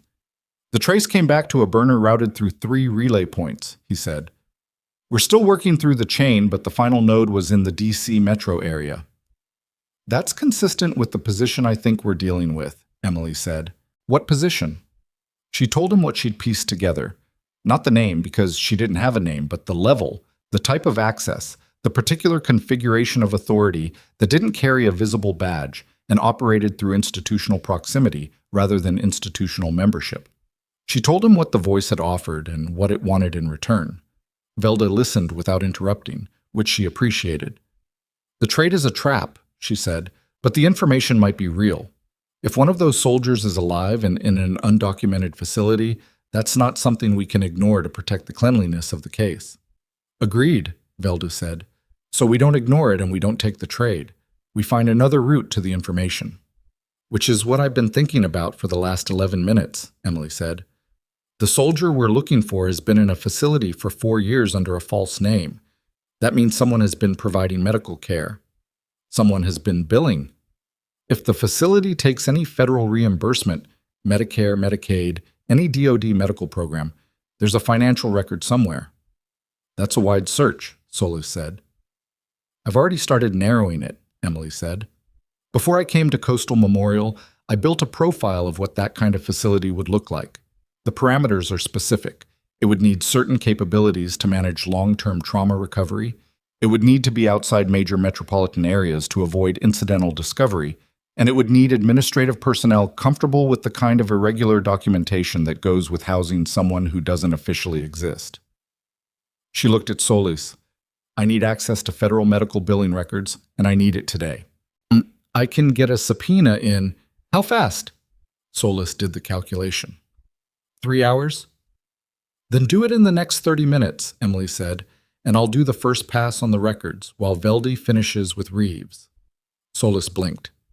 You can't issue a subpoena in 30 minutes. No, Emily said, but you can call the U.S. Attorney's Office directly and invoke exigent circumstances, which is exactly what this is. And Velde can authorize the emergency filing, which takes 12 minutes if the paperwork is already drafted. She looked at Velda. Is your paralegal here? She arrived 20 minutes ago, Velda said, with the expression of a man who is recalibrating his read of a situation upward. I'll make the call. The subpoena was filed at 10:58 and granted at 11:40, which was 20 minutes slower than Emily had projected, but considerably faster than anyone else in the building had thought possible. The billing records came through in batches. Federal systems released them in segments, a bureaucratic reality that couldn't be expedited past a certain point, and Emily worked through them at a laptop set up in the administrative conference room, with a cup of bad coffee that Gloria had brought her at some point and that she drank without tasting. She was looking for a specific financial signature, not an obvious irregularity. Obvious irregularities got caught by routine audits, and this facility had apparently survived 4 years without one. She was looking for the kind of irregularity that only looked irregular if you already knew what you were looking at. Billing codes that were slightly mismatched with the patient profile attached to them. Reimbursement patterns that suggested a patient load inconsistent with the facility's licensed capacity.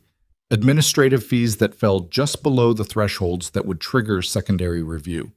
She found it at 1219, a long-term care facility in Harney County, Oregon, 212 miles southeast of Delphi Bay, licensed for 32 patients, billing consistently for 28, with a cluster of billing codes that suggested 2 or 3 of those patients had injury profiles significantly more complex than the facility's stated specialty, which was geriatric rehabilitation. She looked at the admission dates. One patient had been admitted 51 months ago. She looked at the billing profile for that patient specifically. The codes were geriatric codes, but underneath them, in the diagnostic modifiers that most billing reviewers would scroll past as standard comorbidity notation, was a string that she recognized because she'd memorized the classification system years ago for exactly this kind of search. Blast injury sequelae, chronic, managed. She set down the coffee cup. Solis, she said. Solis was across the room on a phone call and looked up at Emily's tone and ended the call mid-sentence. Harney County, Emily said. I need Merritt to contact the nearest military installation, and I need a federal welfare check at this address within 2 hours. She wrote the facility name and address on a notepad and slid it across the table. Don't call ahead. Don't notify local law enforcement until federal personnel are on site. And don't tell anyone in the DoD chain who the person of interest might be until we've confirmed his identity independently. Solis read the notepad. You think this is him? I think it's someone the billing system doesn't want examined, Emily said. And right now that's enough. It took 1 hour and 47 minutes. The call came through at 2:14 in the afternoon, while Emily was sitting in Reeves's ICU bay, giving him the update in real time because he'd refused to sleep until he knew. Merritt appeared in the doorway with his satellite phone in his hand and an expression that Emily had not seen on him before. Something unguarded, something that existed for a moment before he put his colonel's face back over it. We have confirmation, he said. The patient at Harney County Long-Term Care under the name Robert Ames is a military veteran whose fingerprints match Corporal James Whitfield, listed KYA in a classified operation 52 months ago. Reeves closed his eyes. Emily looked at Merritt. Is he alive? He's alive, Merritt said. They're saying he's in stable condition, long-term but stable. He has significant ongoing injuries, but Merritt stopped, cleared his throat once. He's been asking, apparently, for a long time. He's been asking staff who he is and why no one has come. The room was very quiet. Emily looked at the wall and breathed through her nose and made herself stay present in the way she'd made herself stay present through harder moments than this one. And after a moment, she said, What about the other 2? We're running parallel searches on 2 other facilities matching the billing profile, Solis said from the doorway. We should have answers within the next few hours. They're alive too, Reeves said. His voice was rough. They're all alive. That's what the voice on the phone was telling you. Not as a trade, as leverage. They knew we'd find them once we started looking. He opened his eyes and looked at Emily. They needed us to understand how much they control. They don't control it anymore, Emily said. She meant it as a statement of fact, not reassurance, and Reeves heard it that way. At 2:40 in the afternoon, Warren Galt was apprehended at a private airfield 14 miles outside Portland, Oregon, attempting to board a chartered aircraft with documentation in a name that wasn't his. He was arrested by federal agents on charges that by that point had expanded to include conspiracy to commit fraud against the United States government, obstruction of justice, falsification of federal medical records, and unlawful detention of military personnel. This last charge added in real time as Velde's office processed the Harney County confirmation. Galt said nothing when the agents read the charges. He looked, according to the agent who filed the primary arrest report, like a man who had been preparing for this day and had nevertheless found it worse than he'd anticipated. The arrest was not filmed, but the news of it moved fast. By 4 in the afternoon, 2 major national outlets were reporting on federal arrests connected to a military medical scandal involving years of patient record falsification and the illegal detention of soldiers presumed dead. By 5, 4 more had picked up the story, or CKAs. By 6, the reporting included named charges, Coastal Memorial Hospital as a connected facility, and the first photographs of Galt being walked to a federal vehicle at the Portland airfield, a detail released by Velde's office deliberately because visibility was a kind of armor, and Velde was experienced enough to know when to use it. Dr. Marcus Holt gave a statement through his attorney at 4:45, declining to comment on the specifics of the charges while describing himself as a dedicated medical professional who had operated in good faith within the institutional constraints of his position. The statement lasted 2 paragraphs. By the time it circulated, the federal evidence filing already included 7 years of billing records, the communication logs Emily had pulled from the ICU system, and 3 sets of financial records linking hospital administrative accounts to shell companies in Galt's network. Holt's attorney read those filings, according to a source inside Veldy's office, and made 3 phone calls in rapid succession. The 4th call was to Veldy directly. Holt wanted to cooperate.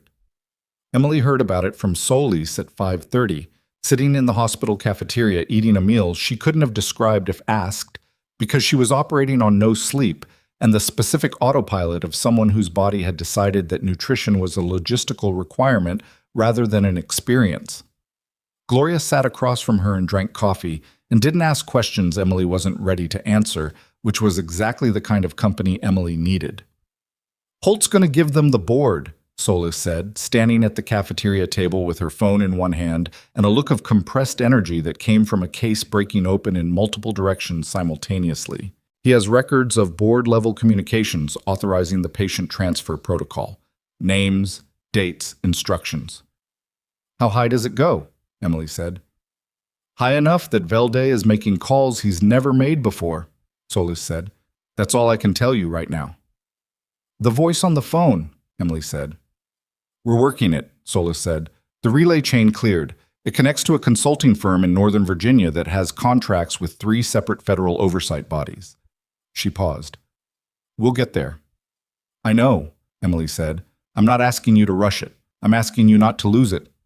"We won't lose it," Solis said, with the quiet certainty of someone who had been building toward this moment for 14 months and wasn't going to let the final distance outrun her.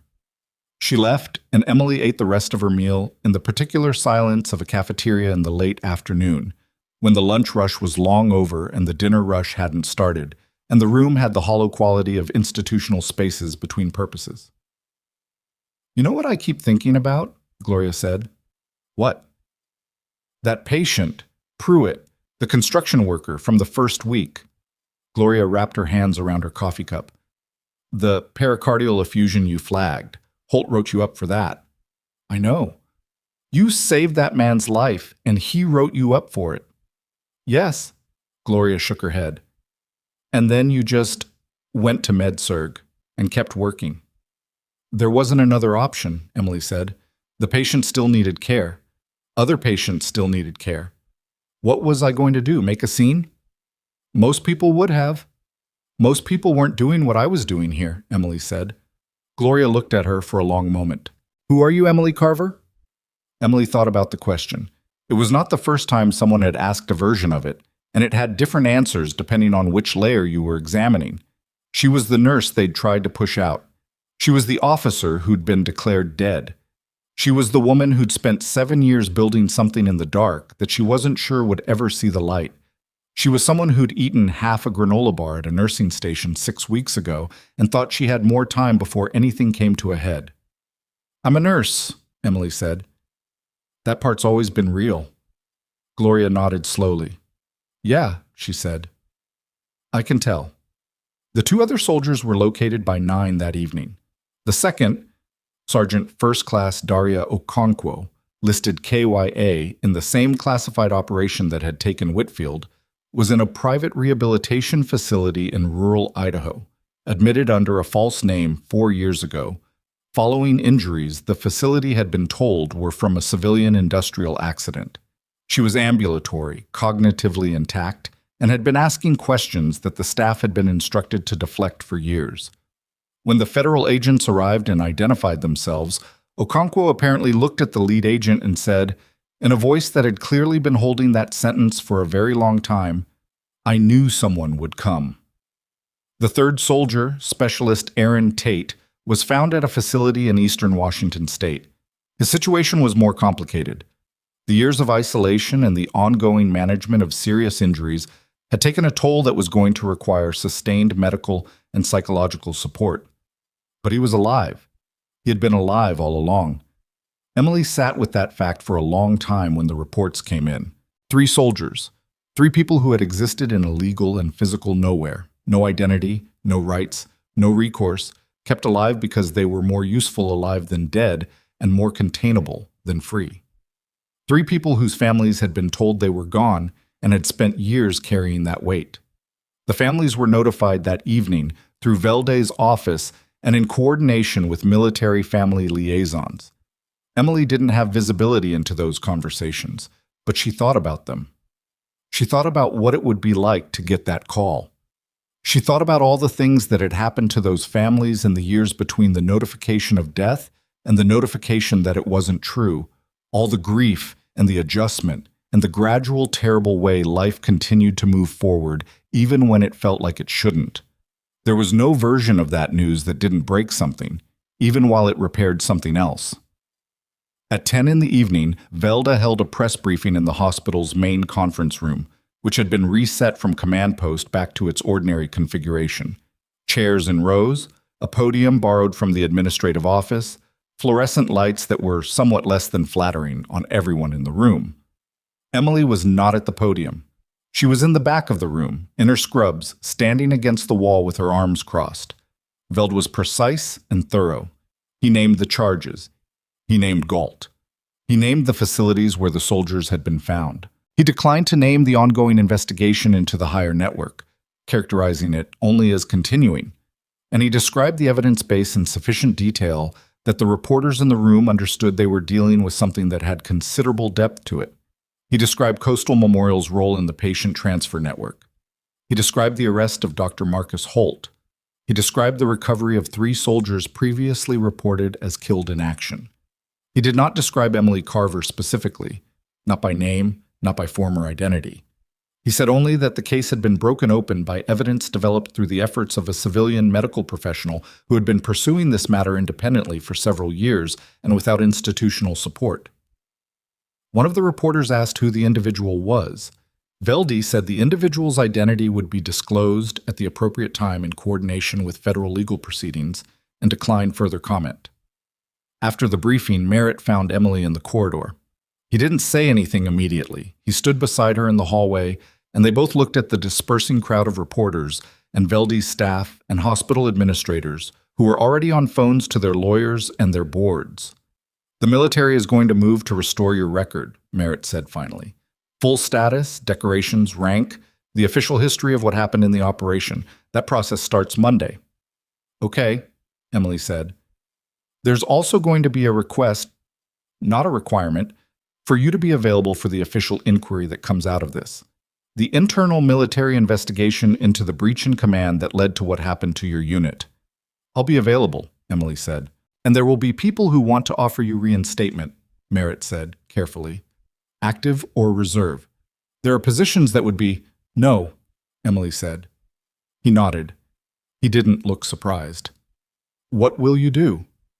She looked down the corridor toward the ICU, where she could see the lit windows and the familiar movement of night shift beginning. "My job," she said. He was quiet for a moment.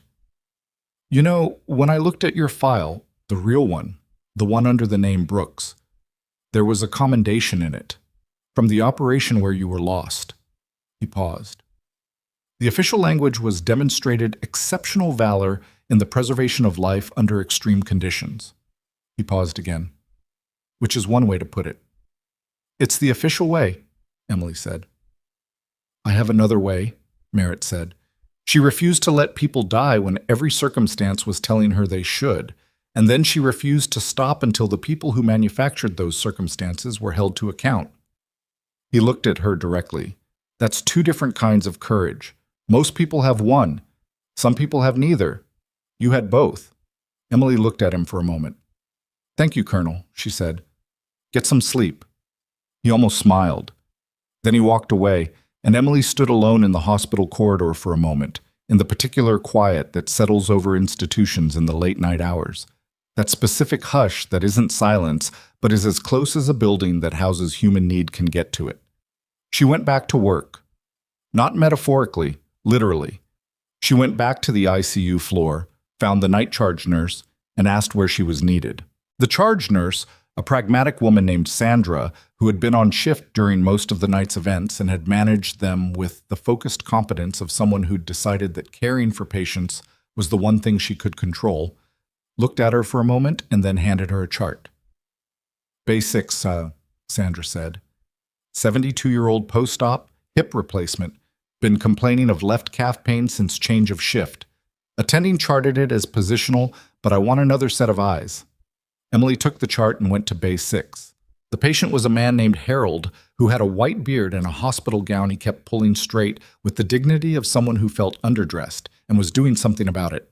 His left calf was warm to the touch and slightly swollen in a pattern that Emily assessed in about 30 seconds. I'm going to need to order an ultrasound, she said to Sandra. DVT? Maybe. Let's confirm before we call it. She looked at Harold. Does it hurt when I do this? Like a son of a gun, Harold said, with the equanimity of a man who'd decided that honesty was more productive than stoicism. Good, Emily said. That tells me something useful. Good that it hurts? Good that your body's communicating clearly. She made a note in the chart. We're going to get an image of that and figure out what we're dealing with. Harold studied her face for a moment with the particular perspicacity of elderly people who've been in hospitals enough to know the difference between someone going through the motions and someone actually present. You've been here all day? Yes, Emily said. You look like it, he said, not unkindly. Something big happened tonight, didn't it? I could tell from the staff. Something big happened, Emily said. You okay? She looked at him. It was such a simple question, delivered without expectation of a particular answer, without the conversational purpose of leading somewhere. Just an old man in a hospital bed asking the person taking care of him if she was all right. Getting there, she said. He nodded like that was a satisfactory answer. Well, you figure out what's wrong with my leg, and I'll consider us even. Emily ordered the ultrasound. It confirmed a deep vein thrombosis. She started the treatment protocol, documented everything carefully, updated the attending, and stayed until Harold was settled and the anticoagulation was initiated and the monitoring was properly configured. Then she sat down in the chair at his bedside and wrote her notes and let the ordinary rhythm of the ward settle around her. Monitors and soft footsteps, and the particular institutional quiet of a building full of people trying to heal. 3 weeks later, the Congressional Committee convened. The hearings were public, which Veldy's office had pushed for, and which the committee chair had agreed to after the volume of documented evidence made the alternative, a closed-door process, politically untenable. Galt testified under subpoena on the second day and exercised his right to silence on 47 of the 63 questions he was asked, which told the watching public more than his answers would have. His legal team filed motions on 6 separate grounds in the first week alone. None of them succeeded. The board member whose name Reeves had given, the former superior officer, the man whose report had disappeared 7 years ago, resigned from his position on the contracting firm's board on the first morning of hearings, citing health reasons. Federal prosecutors filed charges against him 3 days later. He declined to cooperate initially. He changed his mind when the financial records Emily had stored in Harney County, records she'd spent 2 years acquiring, organized with the specific foresight of someone who knew they might need to hand them to a prosecutor with no time to explain the context, revealed the extent of his personal financial entanglement with Galt's network. The consulting firm in Northern Virginia, whose relay node had been used to make the call to Emily's phone, was the subject of a separate federal investigation that was still ongoing at the time of Galt's formal indictment. The voice on the phone was not publicly identified. Emily knew this bothered Solis, who was not someone who accepted incomplete conclusions easily. We'll get there, Emily told her, in one of their check-in calls that had become a regular thing.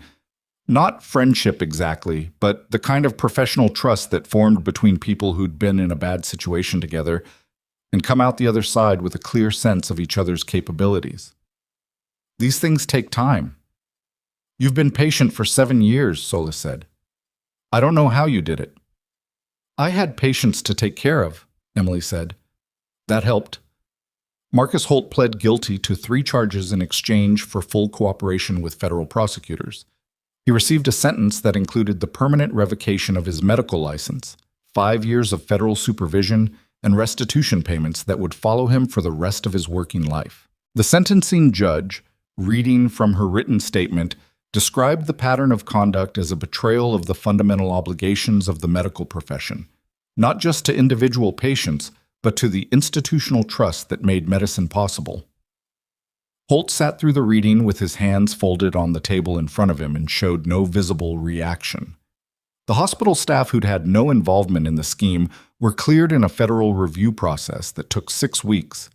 Several of them, in the reporting that followed, described the experience of realizing their workplace had been the center of something they hadn't known about as profoundly disorienting, like finding out the building you'd been working in had a basement you'd never been told existed.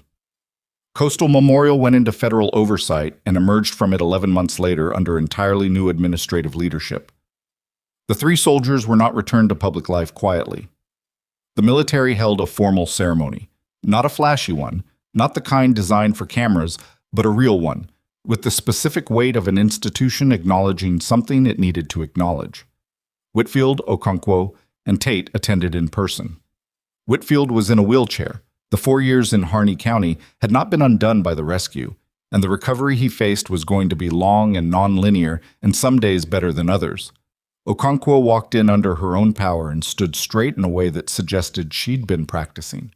Tate held it together until someone handed him a document restoring his official service record, and then briefly did not hold it together, and the general presenting the document had the presence of mind to let the moment be what it was, rather than moving past it. Their families were there. Emily was not at the ceremony. She sent Reeves a message that morning. Short, the way their communications had always been, saying she was glad he'd made it and that she'd be in touch. He sent back, "You should have been here." She sent back, "I was where I needed to be." She was in the emergency department at Coastal Memorial when she sent it, standing at a triage station on a Tuesday morning, doing the specific, unglamorous, continuously necessary work of a nurse in a busy urban emergency room. A 26-year-old with a suspected appendicitis. A teenager with a sports injury. A woman in her 50s who came in for what she thought was indigestion and turned out to have something more serious that they were going to catch early because she'd come in and Emily had asked the right questions. The ER charge nurse, a different charge nurse than Gloria, who had transferred to a day position in the ICU after the events of that night and seemed happier for it, watched Emily work and said nothing, because she had been watching Emily work for 3 weeks since the new administration had quietly and formally offered her a return to trauma nursing, and she understood by now that Emily Carver was not someone who required commentary. A few of the other nurses knew pieces of what had happened. The full story was available in the news reporting, and the news reporting was detailed, and anyone who put the pieces together could connect the civilian nurse at Coastal Memorial to the person described as central to the federal investigation. Most of Emily's colleagues were too busy to put pieces together, and the ones who had mostly seemed to have arrived at a kind of awed uncertainty, not sure how to address it, defaulting to professionalism, which suited Emily fine. One resident, the second year named Oliver Park, who had quietly ordered the echo on Dale Pruitt 6 weeks ago when Emily had flagged it, and who had been carrying the knowledge of that decision with him since, found her in the break room in the second week. "I should have said something," he said, "when Holt wrote you up. I should have said it was my call." Emily looked at him. He was young enough that the guilt was sitting on his surface rather than having been processed anywhere deeper. "You ordered the echo," she said. "The patient lived. That matters more than who gets credit for what in the chart." "It doesn't feel that way," Oliver said. "It will," she said. "The feeling takes a while to catch up with the fact." He nodded. He didn't look entirely convinced, but he looked like someone who would carry the lesson forward and let it make him better over time, which was the most that was available to any of them. Reeves was discharged from Coastal Memorial after 12 days, which was 2 days ahead of the surgical team's initial projection and roughly consistent with what Emily had expected given his recovery trajectory. He had a long rehabilitation ahead of him. The abdominal repair was solid, but the thoracic damage had left him with reduced pulmonary capacity that was going to require months of structured recovery. He was not someone who was going to enjoy that. He came to find her before he left. She was in the trauma bay, back on trauma rotation, which had been reinstated by the new interim department head without fanfare. And she was in the middle of a procedure when the bay door opened and Alvarez appeared and said quietly, "He wants 2 minutes." The procedure was at a stopping point. She stepped out. Reeves was in the corridor in his street clothes that looked slightly wrong on him after almost 2 weeks of hospital gowns, leaning on a single crutch with the studied casualness of someone pretending the crutch was optional. He looked better than he had. He looked like someone who was going to be fine, eventually. "You could have let them give you the ceremony," he said. "I know," she said. "You should have." "I was working," she said. "People needed care. That's not a lesser thing." He looked at her for a long moment. "No," he said. "It's not." They stood in the corridor together, and it was not an easy silence exactly.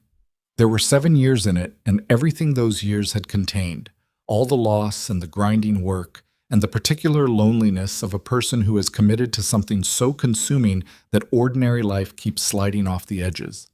But it was a real silence, the kind that only existed between people who'd stopped needing to fill it.